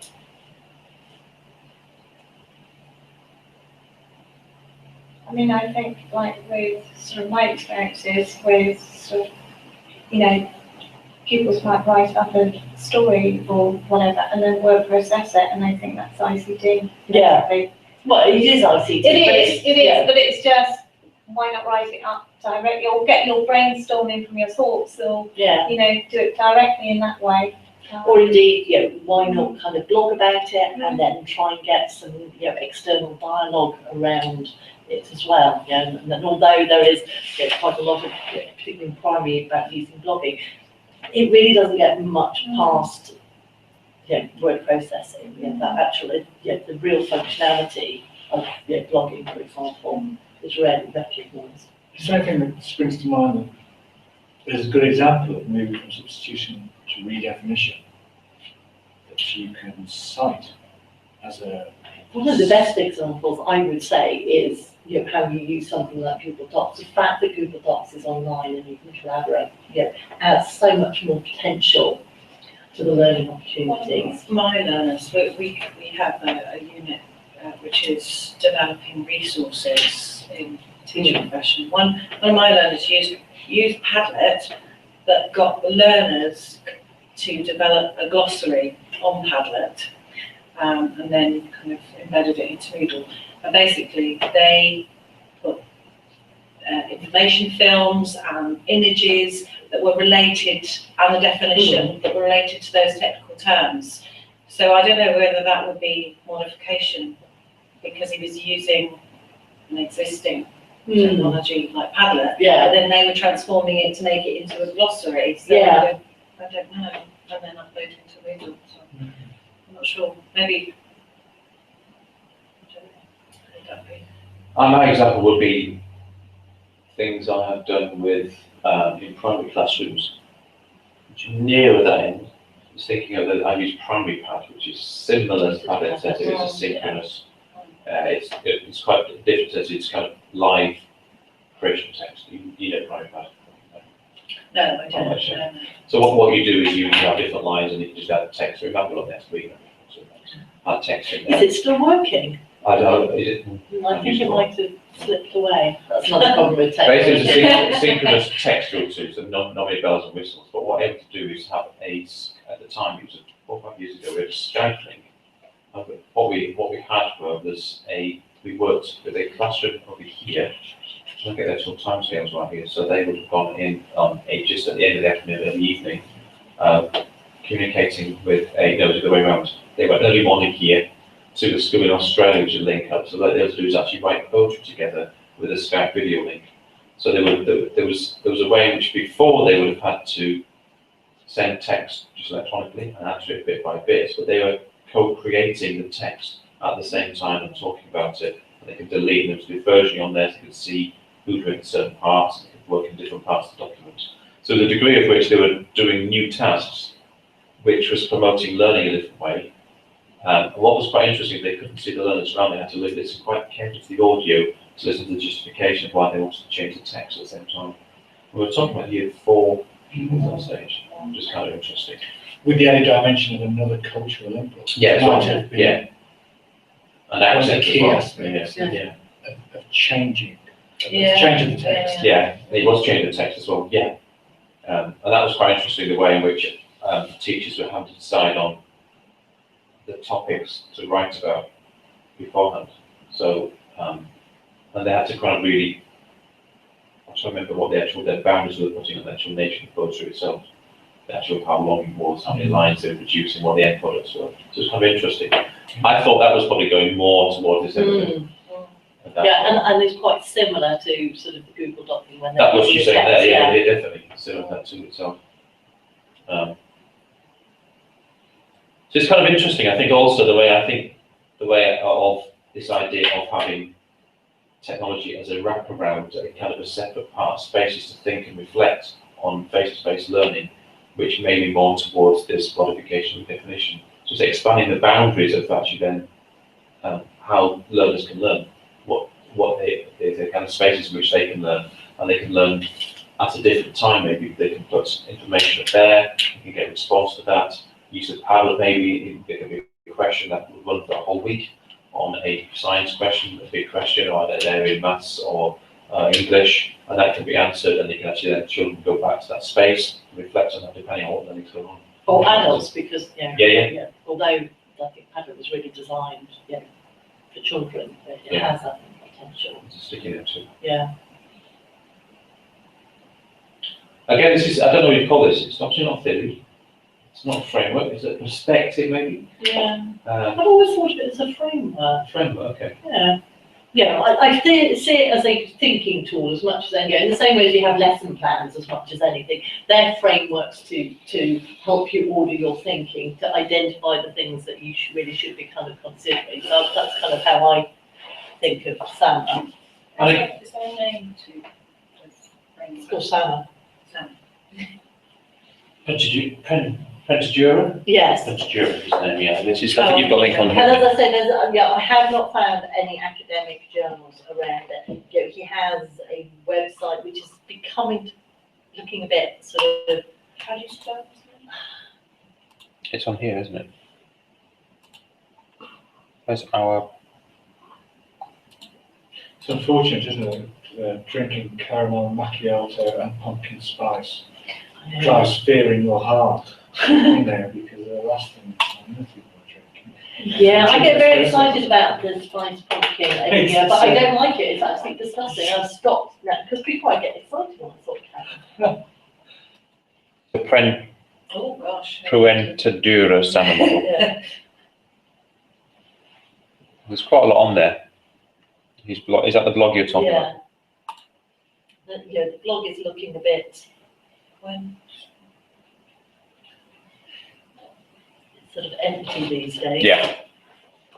With that in mind, can I ask you, is there any discernible difference between countries, continents producing thinking about technology from a theoretical standpoint because of their own education, international education systems and finance and politics and do you find? Yeah. Oh, no, yeah, there is. I mean, for example, at the moment, with the introduction of the computing curriculum working key stage 1, there's a real shift in this thinking process, which is really informing, for example, the USA is thinking of introducing it. What I also find is Australia has some brilliant stuff around the effective use of technology for learning, particularly distance learning, because they've got that historical aspect of having, the radio schools and stuff like that. So yeah, I mean, I tend to really rate the stuff that comes out of Australia, and I think that on the whole, America follows us around the thinking. I don't see much coming out of America around sort of the theoretical side of technology, and learning. They're really kind of coming to terms with this, with the coding stuff at the moment, whereas, arguably we've had it for sort of 18 months or so. Because it's so fragmented in the States too. I know they've got.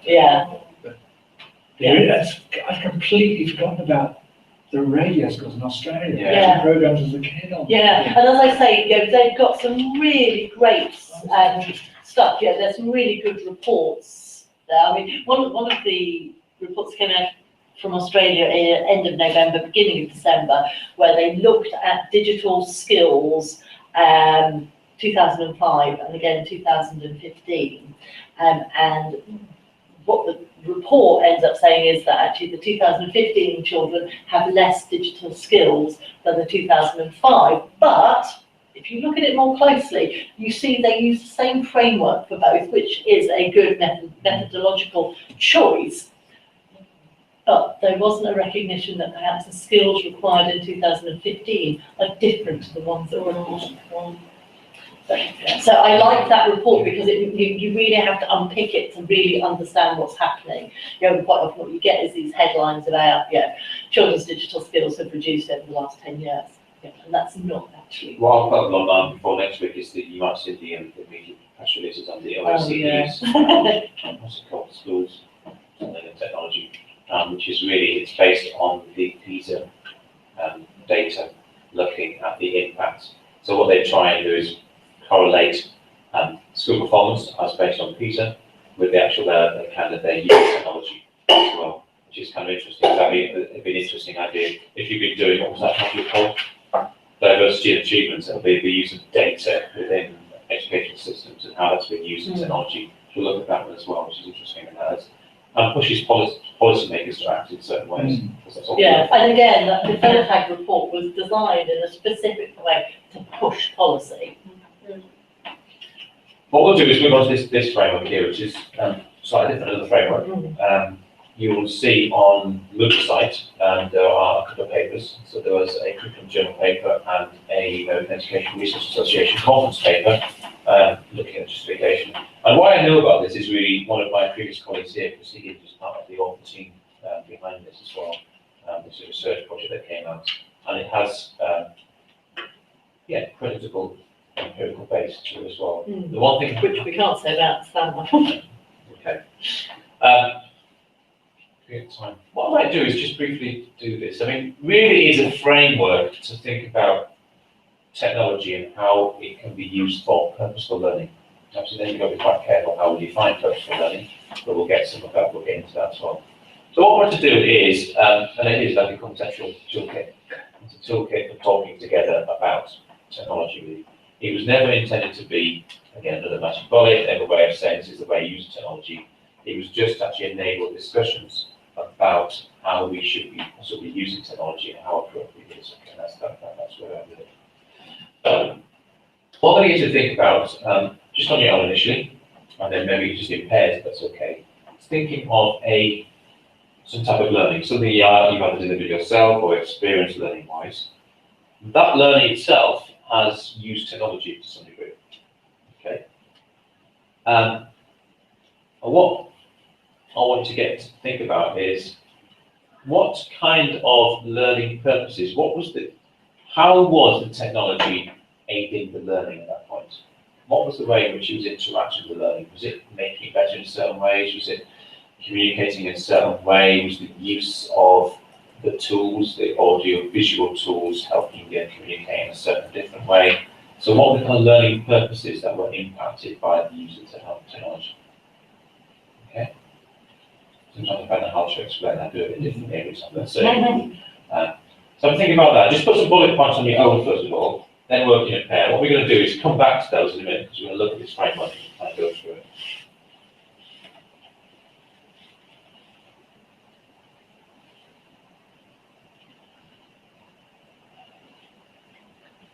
Will you teach on your own?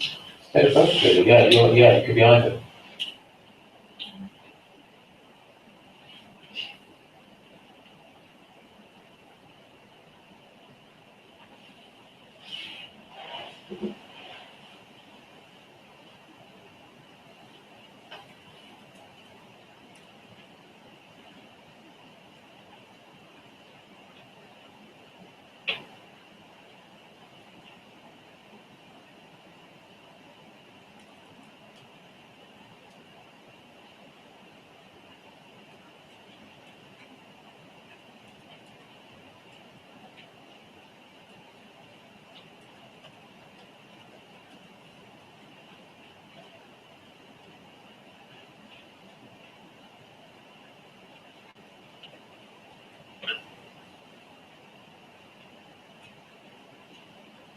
We've got the water.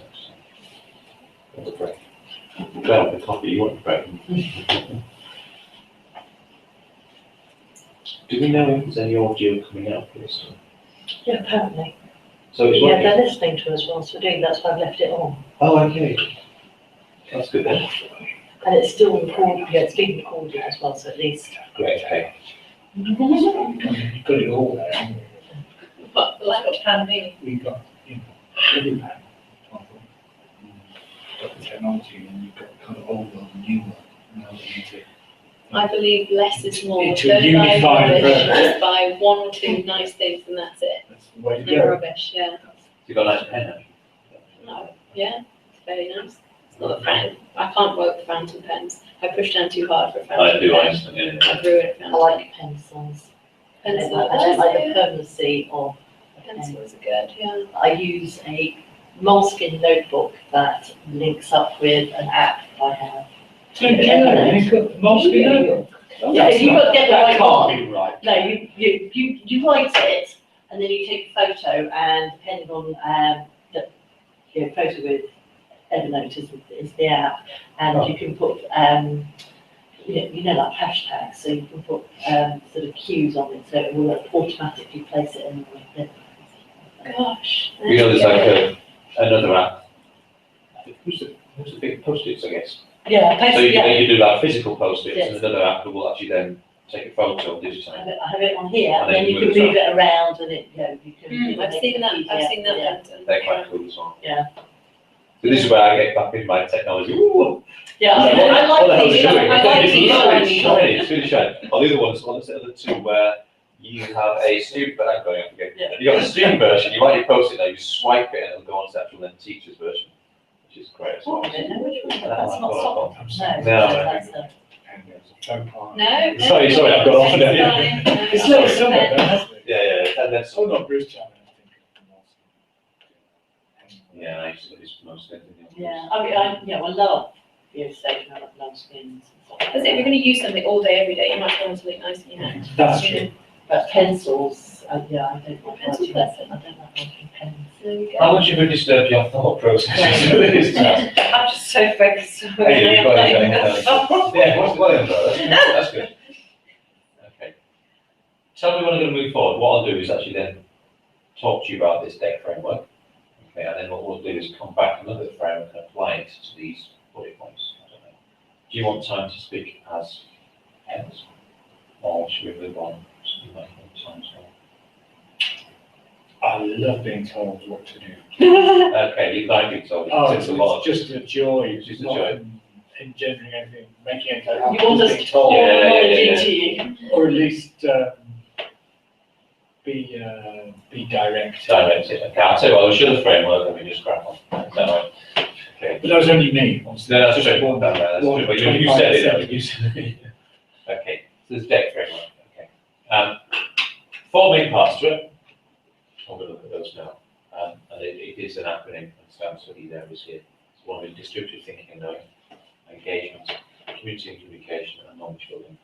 I guess I'm not sure if they're equally important. I think knowledge building is particularly key when we're thinking about the use of technology, what that can affect.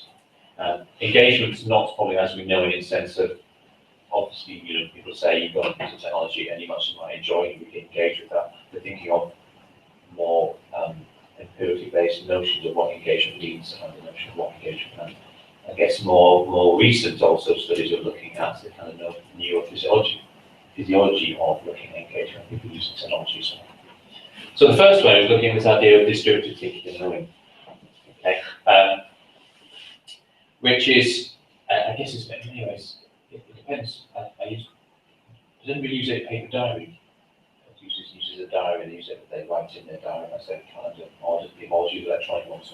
No, I print off the, calendar and then put it up. I mean, distributed thinking, you might know that term, it predates digital technologies. So you plus your diary or your kind of book of organisation allows you to achieve something that you couldn't do on your own. Okay? It augments your achievements, obviously. In a diary is easy enough. You write things in there without depending on what you've already done. Okay. But you don't need that at all to do what you just said, because you can just retain the information in your head. You could, but depending on how much information you can contain. So for me, I forget my dates often, I live there and I schedule look at my calendar now with my 2 jobs. Okay, so what we're talking about here is the idea with widespread web access now, that we are able to achieve things we wouldn't have been able to achieve before. And usually, the Google is the answer behind that. Okay, and there's obviously there was the kind of media panic sometimes about the effect on our memory and our retention and the way in which we're kind of categorizing and actually have a hierarchy of how we think about knowledge, because we are Googlified in many ways, so there's notions. But the idea is distributed thinking. We are outsourcing some of our thinking, retention, and memory to digital devices now. So online, we are doing that considerably. Okay, my calendar is, I like it online because in those practical online I can access it, but it is quite different having a diary as well in that respect. But it's how much more augments the Hunter-Doerer's sound model is more substitution in many ways. That's not the important part of distributed thinking. I will look a bit more depth into that when we get into it. The other part is the idea of engagement. So the idea in which it will engage learners in ways that you probably wouldn't have had before.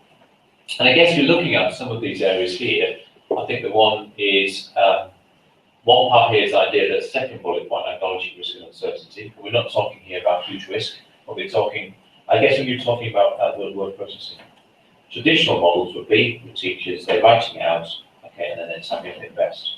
But what we're talking about when it works best is actually when children are able to compose digitally as well. And they're able to go through and refine the spellings. The process of writing is different, and there's many papers looking at the process of writing is different when you're doing it on computer or on a digital device, because there's much more ability to be able to go back, edit, proofread, spot your mistakes, take out whole chunks. So if children are then linked into good proofreading skills and the ability to actually then create text, it allows them to actually then play within their language in ways they wouldn't have done if they were on paper. Essentially, that's a physical process. Whereas the fourth bullet point is also quite important there, this idea of responding to immediacy. So if you think about even just the process of typing just textually, let's say textually first of all, something happens straight away when you press that key. If I write on a piece of paper, okay, what happens? I guess you get text from it, but it's not, there's not a really major feedback loop in that process. Whereas you type into a computer at a separate, different kind of plane, you've got another kind of feedback loop going on. Okay, usually with some other kind of process going on, so the kind of spell checker happening or whatever. And that's just talking on a textual basis, never mind use of audio, images, all that respect. And then for the studies based look on actual then that kind of feedback loop, responding to immediacy, how that necessarily will engage parts of the brain, those in brain that will be really kind of linked to encoding for learning more than you would do with a traditional means of actually approaching that. So that's just two examples of engagement here as well. Apart from the idea also that the actual environments themselves are quite conducive and attractive as well, and make people want to actually learn in these environments. So it's quite interesting.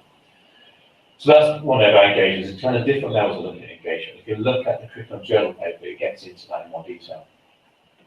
You've got this idea of literacy and communication with this, the C part of it here. And I guess what we're thinking about here is how we can extend the context of activities. This is when I talk about this wraparound to the curriculum idea. Face-to-face, you'll have, in a traditional lesson, whatever that format is, you will have a certain amount of time you've got for children to respond to, or adults to respond to questions. Okay. And in that time, some learners, depending where they're at and what they bring to that kind of learning environment, will feel either pressured or not pressured. You always got some of the people dominate in some ways or bring something to that environment. Okay, and some will feel less likely to be able to respond, and then learning will respond differently because they're not thinking, or they're thinking and change. Whereas the context, if you've got other tools you can use, actually put questions are there beforehand, or you can actually then reflect on questions that come out of it, and then bring that back into face-to-face. It extends the context of the activities, question and answers at its most simple. Already talked about the context of the children working in different classrooms between the UK and Australia that exchange the context. We probably all know about the kind of basic things like Skype or kind of video links between ourselves and museums or NASA or something like this. You know, there's always somebody around here that doing kind of lots of space-based kind of research around here and links to that. So kind of context. Blogging is a great example of this. Extend the context massively. So some of the Depending on how you use it. Depending on using it as well, but it kind of some of the quality approaches where schools themselves are responding to each other's blogs and that kind of development. Other people can be using, so it increases the actual then authenticity in the context, the purposeful context for their writing, rather than just doing it for the teacher's mark. Okay, and that'll extend the context as well. So that's the fourth idea is, you know, a major one for myself is this idea of knowledge building. And to me, the third area is particularly key, this idea of multimodalities. The ability to actually then communicate and extend communication beyond the textual, okay, which has probably lots of learning is mediated by text. And as again, ever is most of where we assess is mediated by text. Okay, even in this module here, how we play with assessments, as you can see, we've got very traditional, 3,500 words, very traditional. But when we start getting into how we assess and how we validate assessments based at master's level, it's quite hard. video presentations, or we find that quite difficult still. So we haven't quite had any advice on that, really. And, and how you demonstrate these masterly skills, the level 7 skills. Yeah. Without having that real space around being able to rearrange your thoughts. So one advantage of text is, you can edit, you can add your citations and stuff like that. So, although it looks quite bland, it's quite a complex process to produce text. I think this multimodality, I think, is going to be a really key area as technology becomes much more embedded. It's really underpinning this area, the kind of thing underpins some of our research looking at this particular app using tablets in science and maths investigations, mainly science investigations, looking at the way in which pupils are co-constructing meaning, not just by text, but able to actually capture photos, graphically annotate them, and then overlay an audio annotation at the top of it. So allowing them to achieve a way of thinking and capture of a process which they wouldn't have been able to do before, because they've got all they learned to do before, just write notes about it, really usually quite scant notes that they can't use later on. Where there's another way of doing it, capturing all this evidence of a process which they can then reflect on later on in their report writing or promotes their thinking in different ways. So this is what we're thinking about, this is the kind of multimodalities at this stage. And also the Ofcom report identified, so Ofcom produces reports year on year looking at the trends in particular, or looking at the use of media and technology and children and adult, and parents' perspective of it. One thing that the one for 2015, which was published in November, really identifies that children, even quite young children, are using YouTube as their go-to learn how to do things. Do you not think that well, I don't know, I've witnessed it within my family. I'm one of the eldest grandchildren, there's about 11 underneath me, we're a big family, and if one of the youngest is just turned 3, and if she starts to have a moment or cry or something like that, immediately it's a phone gets put in front of her, or an iPad gets put in front of her, and it's that solves the issue. You go and look at videos of, whatever, this kind of digital learning. Yes, and whether or not actually, there's a lot of information to say that, technology is enhancing learning and education, but equally, is it getting in the way of a lot of other processes? So she's not learning to be able to deal with the social situation that's happening of, you can't cry right now just because you can't get what you want. Therefore, she's not learning to cope with that. I guess what you've got to be careful is we don't start conflating the negatives and the positives as well here. So we and also seeing that an issue around technology rather than an issue around, I was going to say, behaviour management. Absolutely. That used to be a sweet though, didn't it? Yeah. That iPad or that phone used to be, here you can have a biscuit, or what have you, rather than tackling the issue at hand. much more effective though, isn't it? Though? Yeah. Because the biscuit lasts ages.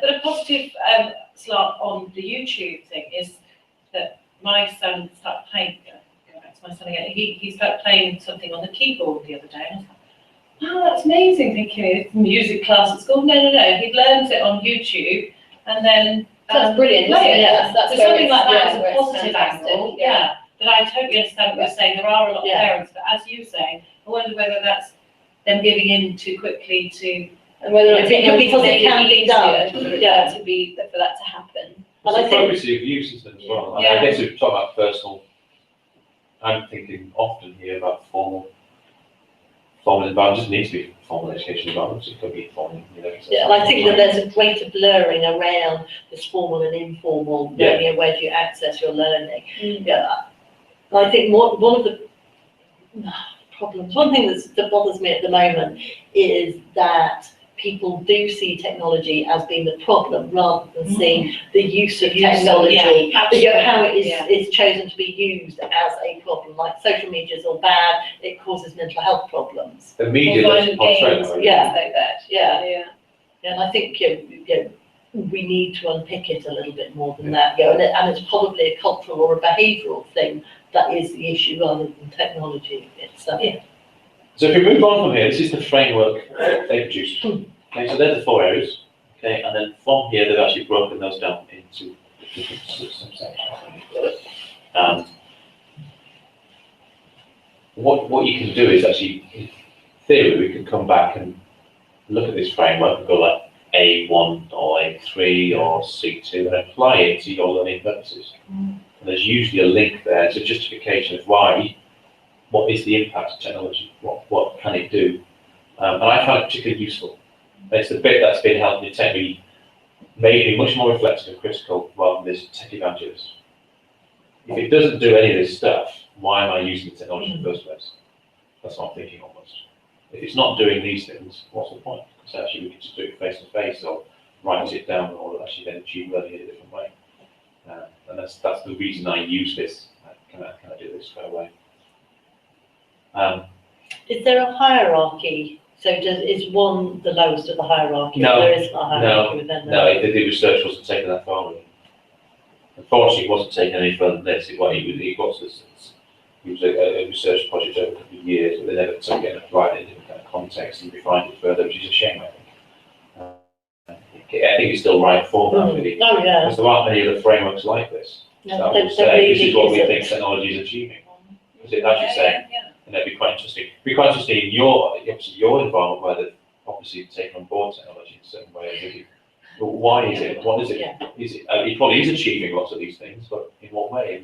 Yeah, yeah. Are there certain priorities? And it would be interesting if the hierarchy changed dependent on curriculum delineation and usage and phase. So there's a whole load. I mean, it's an Really incredibly complex area. And I have real concerns when people are saying it, oh, I can't possibly do that, I'm art, can't possibly. And I used to work a lot, because I come from adult and community learning background, and as a manager, I would identify kind of projects, and I would choose the artists because they were the least creative people. It was all, we've always done it this way, we can't do it that way. So if I can get them, modern foreign languages was my other problem area, but creative technology, if I could get them, then I could get everybody else. But it takes a lot to kind of get people to start thinking slightly differently. What's interesting and the challenge is looking at the kind of impact of curriculum on the intellectual uptake is thinking of our school curriculum base, which has gone, I guess, more the mediation of it and assessment of it can be just more easily done textually. And we took a fork in the road, didn't we? School curriculum base when, as we know, 2010 there was going to be a new curriculum, new primary curriculum was based on the Rose Review, and it wasn't. Then it wasn't. It's gone down another track. And maybe some of the, if we'd gone down the Rose Review base, we would have had an awful lot more of this with justification. Whereas now, we don't. Times tables we can assess online.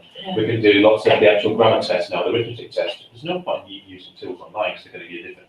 You must just do a piece of paper because you can give them an arithmetic test for like this. So that's really pushed the agenda in the school base. But interestingly, I think the new, I'm talking about primary because I think it really provides foundation for what kind of comes later, is this requirement of the computer science element, that computational thinking. And I think that's really going to put a cat among the pigeons. And I don't think that was the intention of it. And I think that there is enormous potential for a more kind of a holistic approach to learning generally that might be, the grain of sand in the oyster might be around that, the computer science element, because, there needs to be risk taking, there needs to, it's a process, not a product that is important. The contentious thing we'll look at when we look at this bit later on is, and it reflects what you're saying about, is when the idea of, there's a whole phase when the nature of learning and the preciseness and robustness of learning was kind of heavily hidden by the use of technology, where people are using it in quite woolly ways in terms of achieve this learning in this respect, and if we then creative like this and actually get people to learning a certain way using lots of kind of media in these respects, learning is going to naturally happen and form it. Well, actually, people weren't precise enough with the actual effects at that stage, and I think it did lots of detrimental effects. It still is the case today. Policymakers, let's think about it, the way in which conservative governments, actually it's a coalition government for 5 years, but the way they took education, they were calling for empirical basis to all of their decision making. Whether they listen to anyone, it doesn't matter. But their empirical basis, they wanted it to be clear cut. They wanted sort of, a soundbite type thing, the complexity that you get with learning. Like the generally. EF toolkit, they love Yeah. that kind of stuff. Yeah. Which we really like that. And that in itself. Okay, so that's the data framework. I know people before have used that as a justification as part of their essays and assignments, as a way of actually just thinking about the framework of actually how we would choose technology and how we can come back to that. As it's got a decent paper behind it, it can be used as a good papers. And it does link into later on kind of justifications of why we're using things and what the empirical based on that. You're going to talk about TPAC? Just TPAC. TPAC is another kind of, oh, right, okay. Another framework. Now, TPAC stands for Technical, Hang on. Thank you. That they're running? That there, Yeah. is it? Yeah.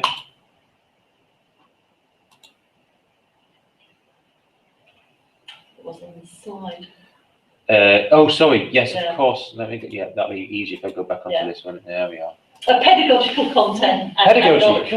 Yeah, pedagogy in everywhere. Now this, I can't remember the name for this, but it's been around for a little while and actually went out of fashion. But what I have noticed is people are starting to talk about what's called the TPAC knowledge. So what they're looking for is this sweet spot right at the middle. So you have all the appropriate technical knowledge, you've got your subject knowledge, and you know how to teach it. And what we're looking for is that sweet spot in the middle. And I think, again, with this shift in the curriculum generally, and this recognition of the need of justifying the use of technology, TPAC has started coming, to the fore again. I find it quite a clumsy framework because it's kind of woolly. But I And like also, it. If you've got training teachers though, Yeah, well, you're talking about subject knowledge, content knowledge as well. Yeah. How many even get that right? yeah, The bottom one doing around integration technology. And it's interesting, I mean, I find it's really intriguing. The ratio of it, the expectations of ratios between those three and those sweet spot that you're talking about. I'm just thinking about what volume that represents. Yeah, and what- and I think that's kind of part of my issue with it is, it's a pretty Venn diagram. You've got some nice colours and they mix up and stuff like that, and it perhaps It's another distracts from the conceptual tool, need. isn't it? Yeah, It's a tool for, that's what it is Yeah. really. Because when you think you're talking about the way you're training teachers as well, or where they're at on this. and I think that certainly, and I'm talking about a Govian approach to education, is a very knowledge-heavy approach where kind of that transmitting the knowledge is really important to the point where we almost forget it around, the pedagogy. And actually pedagogy is really important because, your content's not going to be sticky unless you're kind of delivering it in an appropriate way. And the technology, again, that's another thing that people think, particularly traditionalists, they think, well, technology, we don't really need it. Well, you're disenfranchising, learners, and I'm talking about the age range, if you are not using their cultural milieu, which is digitally rich. But they'll pick up anyway. Even people who do not think that they live in a digitally rich world, you cannot avoid But it. they'll pick it up anyway, though. They don't need it in Yeah. formal context. For my learners, it's, I'm trying to get Yeah. invited. for my Drowning in learners, elsewhere. Yeah, they come to me and they're coming a lot of the time from industry. So they might be out in the healthcare profession, or they might be construction or whatever, and that they have to then put a teacher hat on and have that dual professionalism going on. So they're balancing between the content knowledge of teaching and learning and their industry content knowledge as Yeah. well. So they need heavily the pedagogical approach because that's what they're going to do. So, and if you're not role modeling that, yeah. One of my favourite slides that I have when I'm teaching computing, and part of the computing curriculum is around recognising technology outside of the classroom. And I come from a rural area, and most of it said, "Oh well, my dad won't use that because he's a farmer, so he doesn't understand technology." And I've got this lovely image of, it's actually a trike, but it's got loads of computers attached to it because it doesn't. So, one of the most heavily computerized industries in the country is actually agriculture. But we have this perception around it's a very bucolic, sort of rural thing. They don't understand about technology, but actually they rely on it all of the time. I just had a conversation with somebody who works in the Southwest. He works for a charity.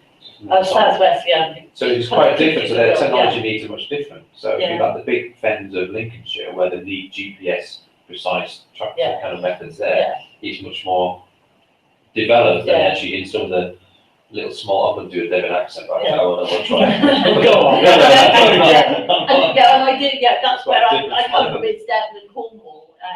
Yeah, so the needs are different, so the Yeah. technology it is different as well. Yeah, so therefore they were finding that argument was given, the technology impact in some areas, it's hugely insignificant, the way in which they're working with farms. Whereas Devon and Cornwall, it's not, because they've got very small pockets of fields. But they still, they still use technology within those small fields because it's not just about the GPS, it's kind of loads of other So stuff. my brother's a farmer and they've got some sheep and cattle and everything. They've got a small dairy and farm. And again, everything like that, everything has to be tracked, where your milk's going, what's going on with that. Scanned and things. All the animals are scanned. And also submitting vetted, your microchips. It's all, submitting your forms for all the and then DEFRA forms and everything. and then certainly within remote rural areas, particularly in the southwest, where connectivity is so incredibly poor. I don't know about Fenlands, I don't know whether it's better down there. They were supposed to invest a whole load of money, in that super highway. But these days it's vital that farmers are online, they know what they're doing.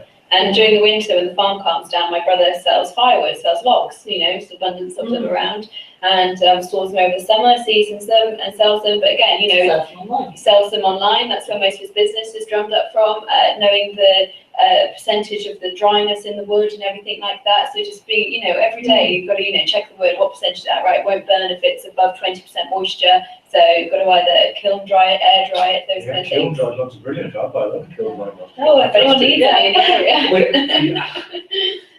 But again, within their fee, quite an argument of why would I need kind of technology? I'm going to be a plumber. Yeah. But you do, because you cannot promote yourself if you cannot. So even the simple selling of the firewood during the winter, you've got to put that up on, on the website. Yeah, so you need to have those skills to be able to manage. I guess the thing about it is also I guess the temptation really, just to, as you were saying, is to focus on these two, isn't it? Yeah. So like, Well, and I would argue that there's a real sort of vociferous group of online teachers who think that it's only content knowledge that's important. So that's what you think. If you want to be a farmer, you've got to know how to wrestle sheep, know how to milk a cow, know how to use a chainsaw to cut down a bit of wood, but actually what you're going to do with that product, what's the next step, all relies these days on technology. And the irony that I find is quite a lot of these people that talk about how we shouldn't have technology sort of in the classroom, it distracts and all of that sort of stuff, they spend the whole time on Twitter.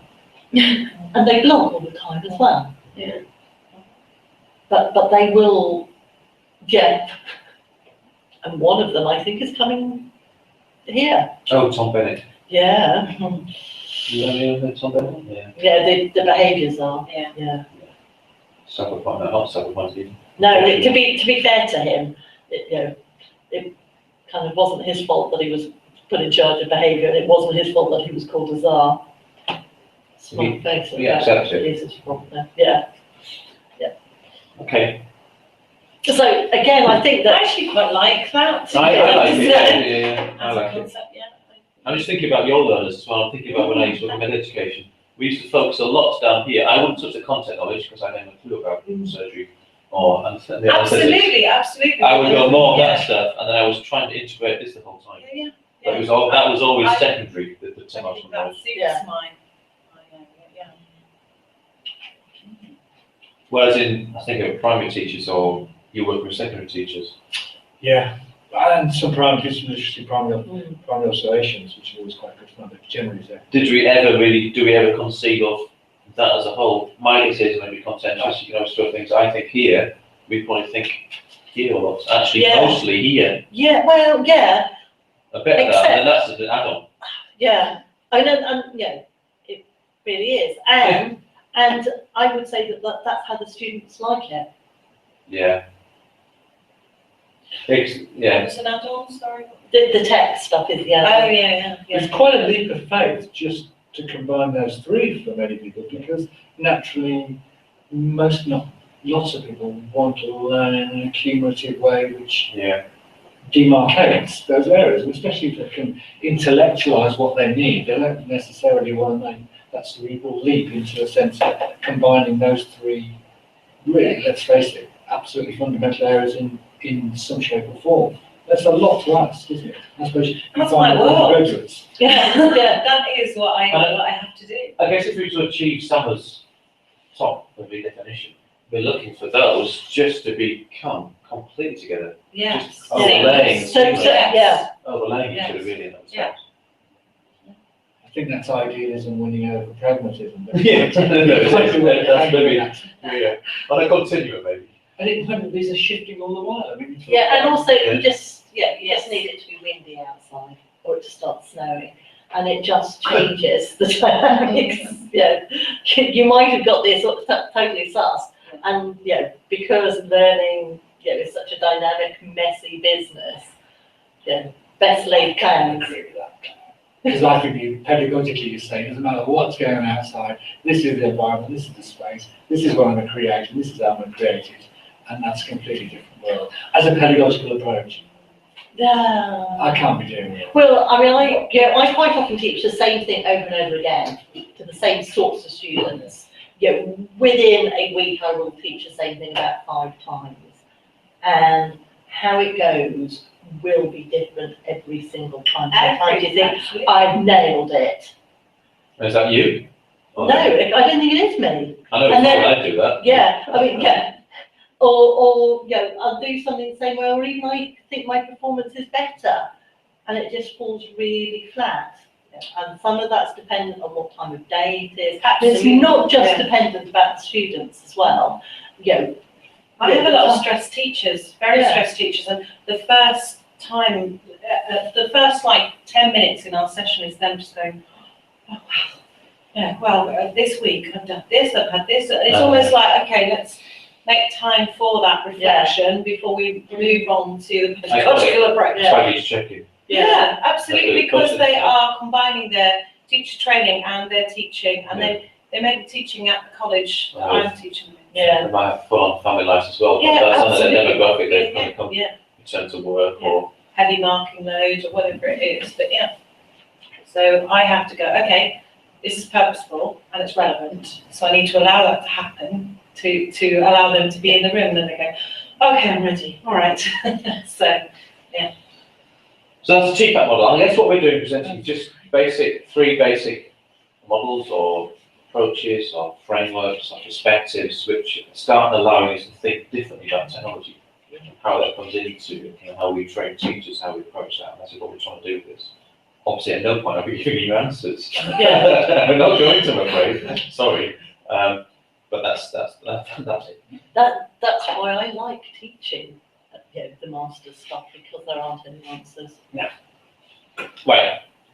We gave you 2 papers to look at. Now what we'll do is try and do that. If you have looked at that, that's great. If not, we can that's it, overview that. We can come back later and we can see how the discussion goes on based on this. That's fine. Yeah, we can. Might touch on. I think David, you said you looked at this one here. Yeah, I looked at Road and I looked at the Twitter one here. That did make me smile. the Twitter. What Twitter? Yeah. Only This in a is- postmodern, ironic kind of way. This is my live Twitter. I'm very serious. So don't diss about the it. Twitter. I feel like I'm making. Yeah, I think people make an assumption that it's superficial because that's what they say. No, it's not superficial. So much happening. So much happening. So tell us about this paper. Well, Twitter. No, the paper, not Twitter. The paper, the Twitter paper. Can I ask what time we finish? Ooh, I guess it's probably the end of the half an hour maybe. yeah. Of course, is that right? Yes. Okay, so this paper was written by a bloke, business school in Brunel University, okay? And it's looking at Twitter for teaching. And he's looking at a group of 252 business and management students, and they are required to sign up for Twitter. And then they survey them and sort of do some like WYSI analysis on that survey.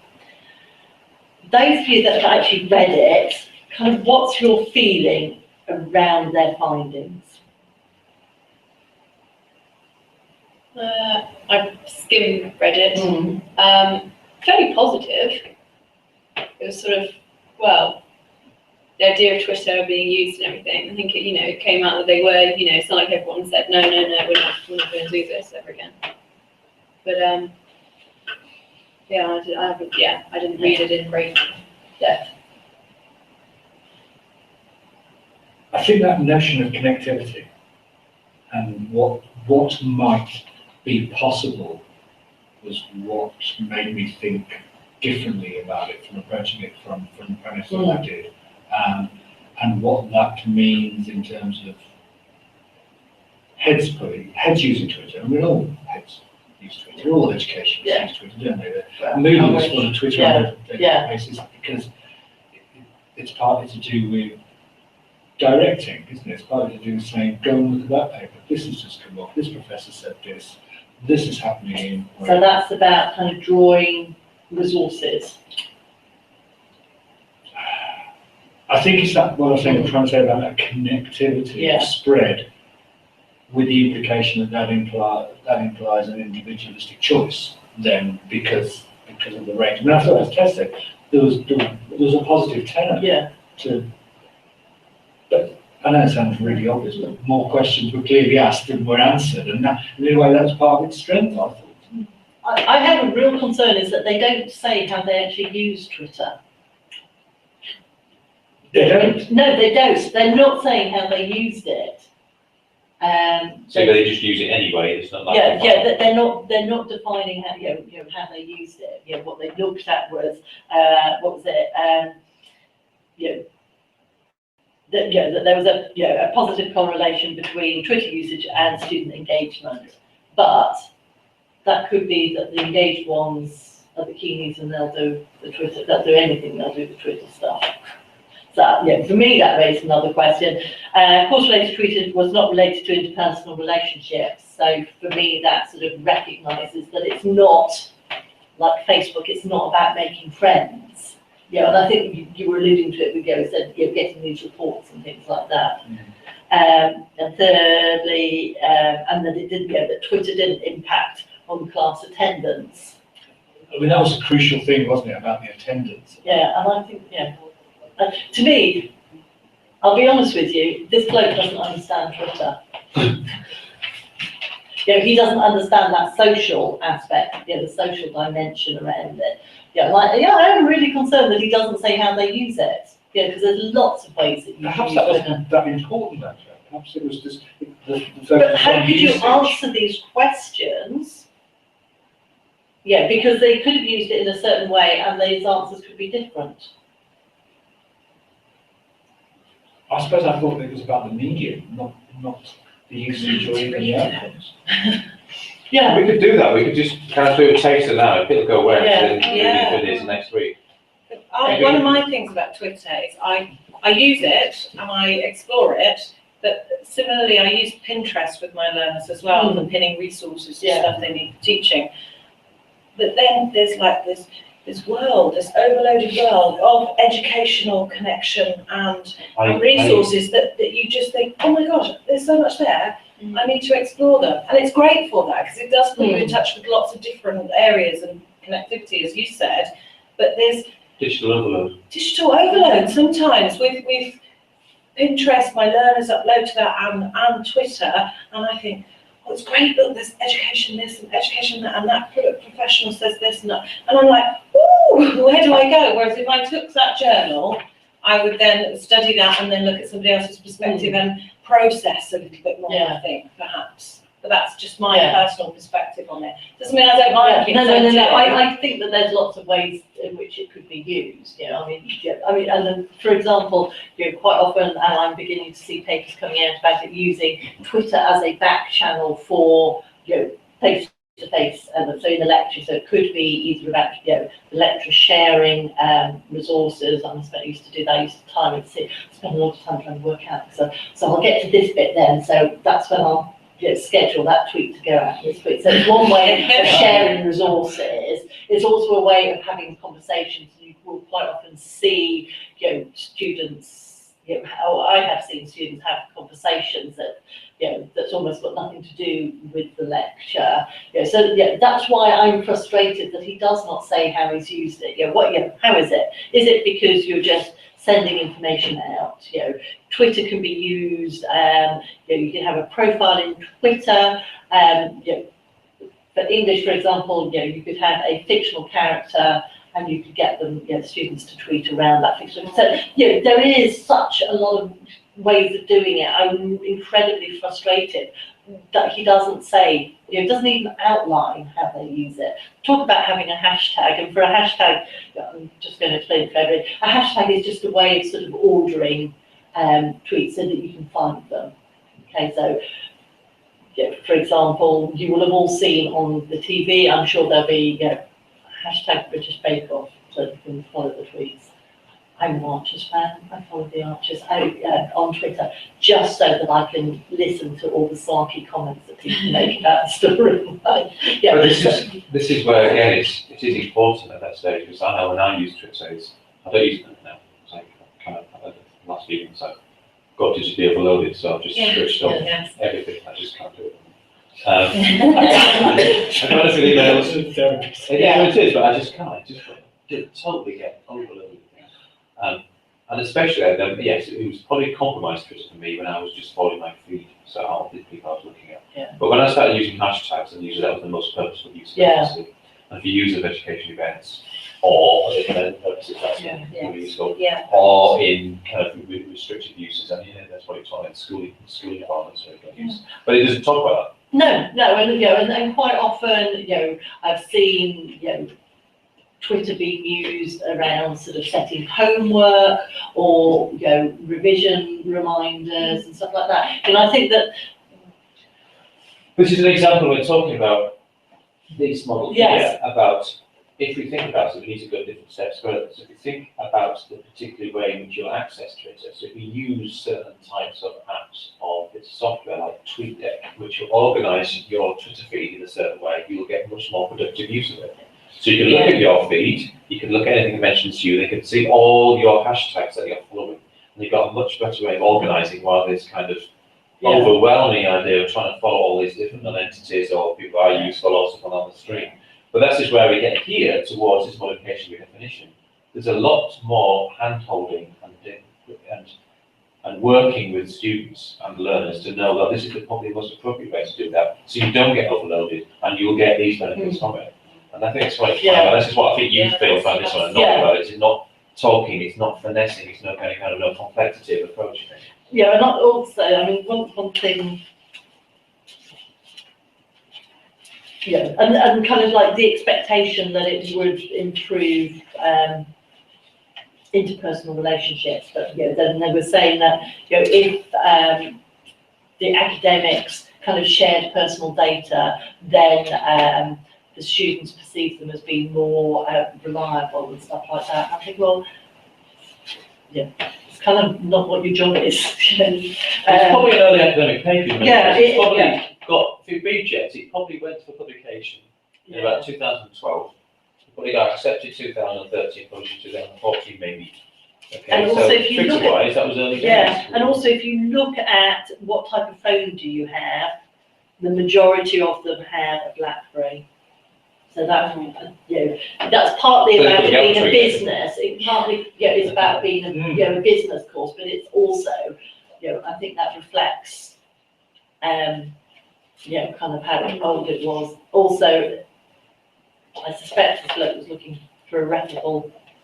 I'm sorry. I mean it is okay, but for me, there's just so much more I would like to ask. So what I do know is there's some stuff coming through BJet because I've reviewed them that looks at the complexity, of using Twitter, not just within programs, but back channels at conferences and how that's So I guess the other thing as well with using, you know, medium Twitter and things like that is that for a lot of students, they use it privately. And so, you know, if you're going to tag a picture of your mate drunk on a Friday night and be like, you know, hashtag having fun, you then don't want your lecturers to be seeing that. So it's being able to, you know, work both sides of the coin, isn't it? Yeah, In terms and of, perhaps having a very different With account.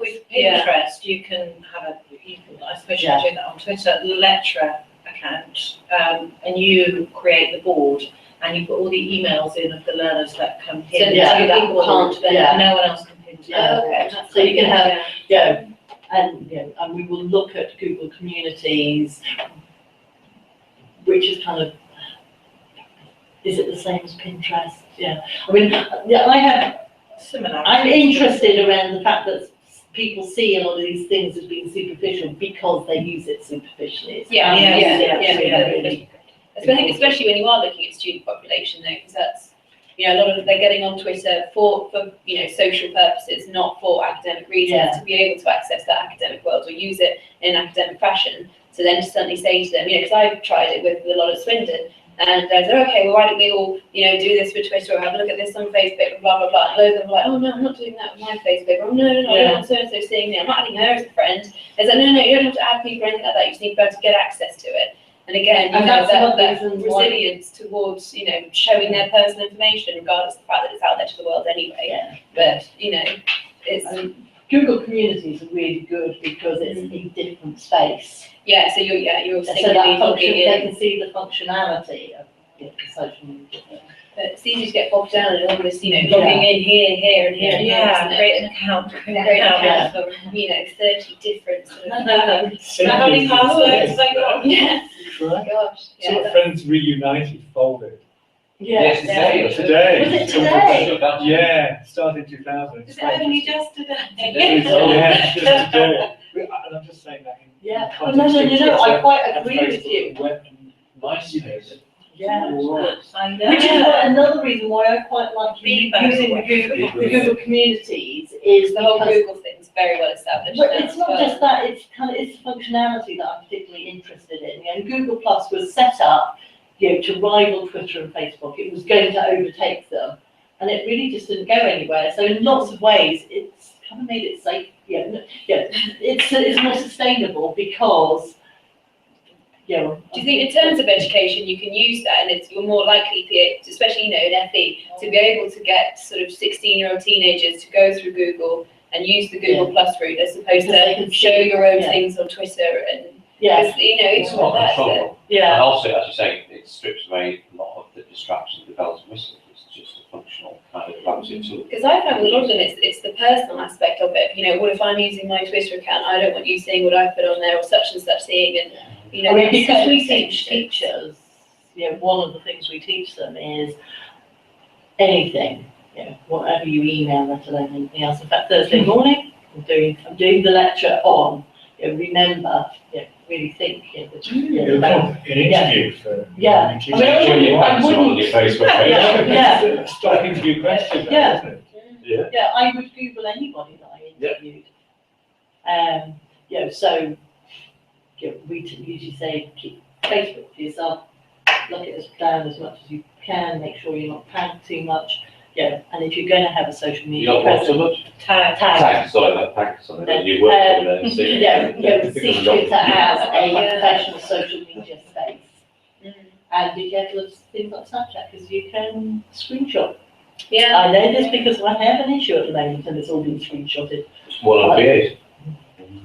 Yeah, see, it's all that sort of things, isn't it? And we've had, well, obviously, as you've already implemented, we've had stories of, you know, trainees, Oh, I guys lost taking off the two boards. Yeah, I mean, I Because the legal implications of that. Yeah, Yeah, one of them slagged off their teacher tutor on and said, no, must be on something, we found out about it. yeah, I mean, and we can't do anything else. They have to. We got somebody, had to get somebody around homophobic activity on Twitter. Gosh. Anyway, so we'll all go So on. Now, I would this suggest that you do have. Hold on. a I'm going to talk about, maybe we'll do this, and this is part of it, you know, it would be good for you to look at this one as well, a different perspective. I'm going to give another paper as well, one by Neil Selwyn, Neil Selwyn paper. About Always what rely to on do. Selwyn. Yeah, it's to do with technological determinism. this idea of this phase we went through. So this was written in 2013. It was a day. It was a great day down in Brighton. It was a debate on critical perspective of education and technology. And it's a time where people are realising we've gone through a sea change. We've gone through a time of the education technology boom years. It talks about like £5 billion spent on technology in schools between 1997 and 2007. Well, actually, it's not very much really. Consider that's 2.5. Is it about 2.5 weeks in the NHS? £5 billion, really. But for education, that's a huge amount for this stuff, which largely, went on my salary to try and talk to people on the learning platform, which never worked that well on these aspects like this. So this was after the educational boom years, basically after the coalition government came in 2010, and getting towards a redefinition, I think, a redefinition of the landscape to do with technology. I don't know, how did you find it? I mean, I couldn't help but, I like the semantics of it. Yeah, it's so emotive. Yeah, It's not putting neoliberalism in there. Yeah, just chucked it on. Yeah, it made me smart. I thought it was quite well, quite well crafted. Yeah, It's a little heavy-handed, but it needed to be heavy-handed, didn't it? It's publication paper. It wouldn't get published, obviously. It wouldn't be a peer-reviewed journal, but it was perfect for what it needs. No, I thought it did that job, but it wasn't without a certain bite. Yeah. And that was the thing that obviously I think that worked pretty well, and using the process that number of 5 billion, like you said, in the context of education, which is a lot of money. And also it made me think wider about the use of technology, spend public money, fire service, the NHS, over that same period, where we're talking tens and tens of billions of pounds of wasted money on technology, high profile things. It kind of made me think about much wider implications for. It is, it's coincidental, I guess, at the moment. Any of you been to bed? I'll be there tomorrow morning. Our technology coordinator goes, so she tells us all about it. Which is this big jamboree. It's not as it used to be. Not in. It doesn't. The jamboree used to be around selling lots of stuff. Yeah. And now it is much more professional development opportunity. People are obviously Professional selling services. people are obviously selling their snake oil, but there's loads and loads of seminars that go on as well. And I tend to go for the seminars rather than the snake oil. Although I like to see what snake oil's coming out. Yeah, it's lovely. It's lots of shiny toys. Yeah. I guess you can. There are papers written on actually some of the way in which these things have happened in the sense of part of the amount of e-learning credits, which is part of the years, which is wonderful. I was a technology leader in school at the time, and it's the type of thing. Do you remember e-learning credits? It was a whole ring-fenced amount of funding went to school you could spend on software. Okay, just on software as well. And I spent it on software. I was always very diligent. I was quite a large school, at about £3,000 or £4,000 a year to spend on software. The difficulty is, I couldn't even get the tech providers to even put it on the servers, never mind start the training. So all this stuff just there. And part of the reason this happened was there was a way of supporting the British software industry, educational software industry, which has worked out well longer term. The difficulty is then you didn't have lots of educationalists inside those firms. So you had very, very attractive bits of software. Okay, but were they doing any of this stuff? Okay. So they look really great, fantastic bits of software. It works really well. And they use all the new bits of technology we could achieve. You have that bits of video, but the actual usefulness in the classroom, well, that was negligible. Too hard. The functionality was too hard. The training applications were too much. They didn't even often go. The software design technology wasn't fully quite developed quite yet. All these aspects, and this is what happened, and this is what we're coming out of now. I think we're still reading from it. I think so. And this is where Gove and his approach to technology has come. So we'll look at that next week. So maybe I'll leave this. We could come back to that. I'll give that as a paper by Neil Selwyn on. I think it's really important to think about technology determinism and what that means. And that's on Moodle. I'll put it on Moodle. I'll do the session. So I'll move this paper to next week, pre-reading, and also that one as well. Because it's really important, this kind of socio-cultural approach we need to think about when we're thinking about technology and how it's used. And I'm really interested about your perspective of Swindon and how they've obviously had this push and they've got this. Is this quite a recent development, all this new tech in there? Or? It's been over the last few years, and we've got a group. LT Inspire us that meet every 6 weeks, and kind of representative of different departments within the college. And so we go there and we look at what we've got, what's working, what's not, and we got to vote between having Promethean boards and C-Touch boards. And it was said, because the C-Touch boards are more like emulate tablets, and they are like a giant tablet on wheels, a lot of them. And Can you turn them flat? No. Some you can. Yeah, You can, because there are then you've got some the features. affordances that, there's different affordances, around how you use it. So those technologies. absolutely, yeah. So, there's a real boom with our technology, and like Twitter, and I think the connectivity is going like that. So I'm kind of like, we have our LT shuffle days where we try out different online stuff. And so, were you there for any of those technology days? No, I was sort of there, but not that involved in them. So, because I was doing PGC at the time, so I luckily managed to. And also bringing like your trolley, is it a trolley load of I was just left there, again, why were they trying to buy them? Well, it was for the children, wasn't it, But to get them? We'll get into that as well, and what were the reasons of it. I mean, to be honest, these tablets are a great example, and I'll get to next week, but it's probably been very much one of the first major bottom-up kind of non-government funded or centrally directed technology purchases in schools. Really. Before, it used to be central funding, vectors would stream in, and they would say, you should use these things, and they'd be on the training to be organised. This hasn't happened. It was the first major one after that happened. Just been quite interested to look at what's happening in schools. But again, still issues with it. So we'll get into those things next week. We'll give the different perspectives really on technology. Questions, things you want to ask? Is it what you expected? Do you know where we're going to take this, or? Yeah, interesting. Does it make you think differently on it? Maybe not. I like the debate with pedagogy and technology. That's inspired me, and I think I like that we're debating technology and how it fits and translates in the learning environment. And we're using new tools which are not working sometimes. It's really reassuring. It's the nature of it. So I think it is. It's refreshing and reassuring for people who are, running a master's module on technology and education to turn around With and the tech people. to turn around and say, hold on a minute, sometimes it is and sometimes it isn't appropriate. And that kind of to actually It's that balance and that And I realistic.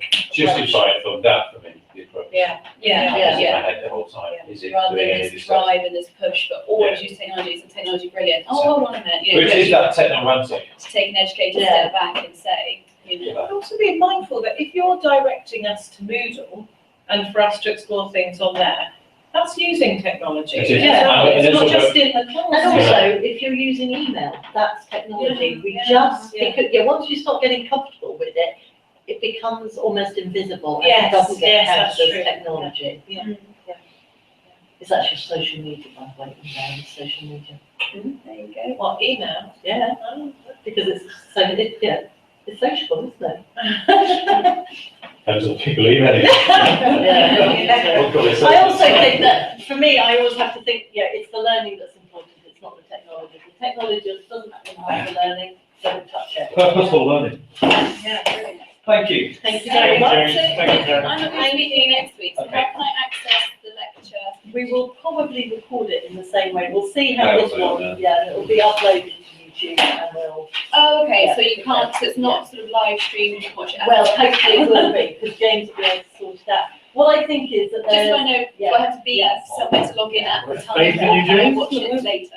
and don't forget, if you go onto Moodle and have a look at that discussion around, reflections on this process. And also Edward has posed what exactly question he's shared. Hang on, we can look at that now, if you're actually walking up. Are they still listening, do you think? I don't know.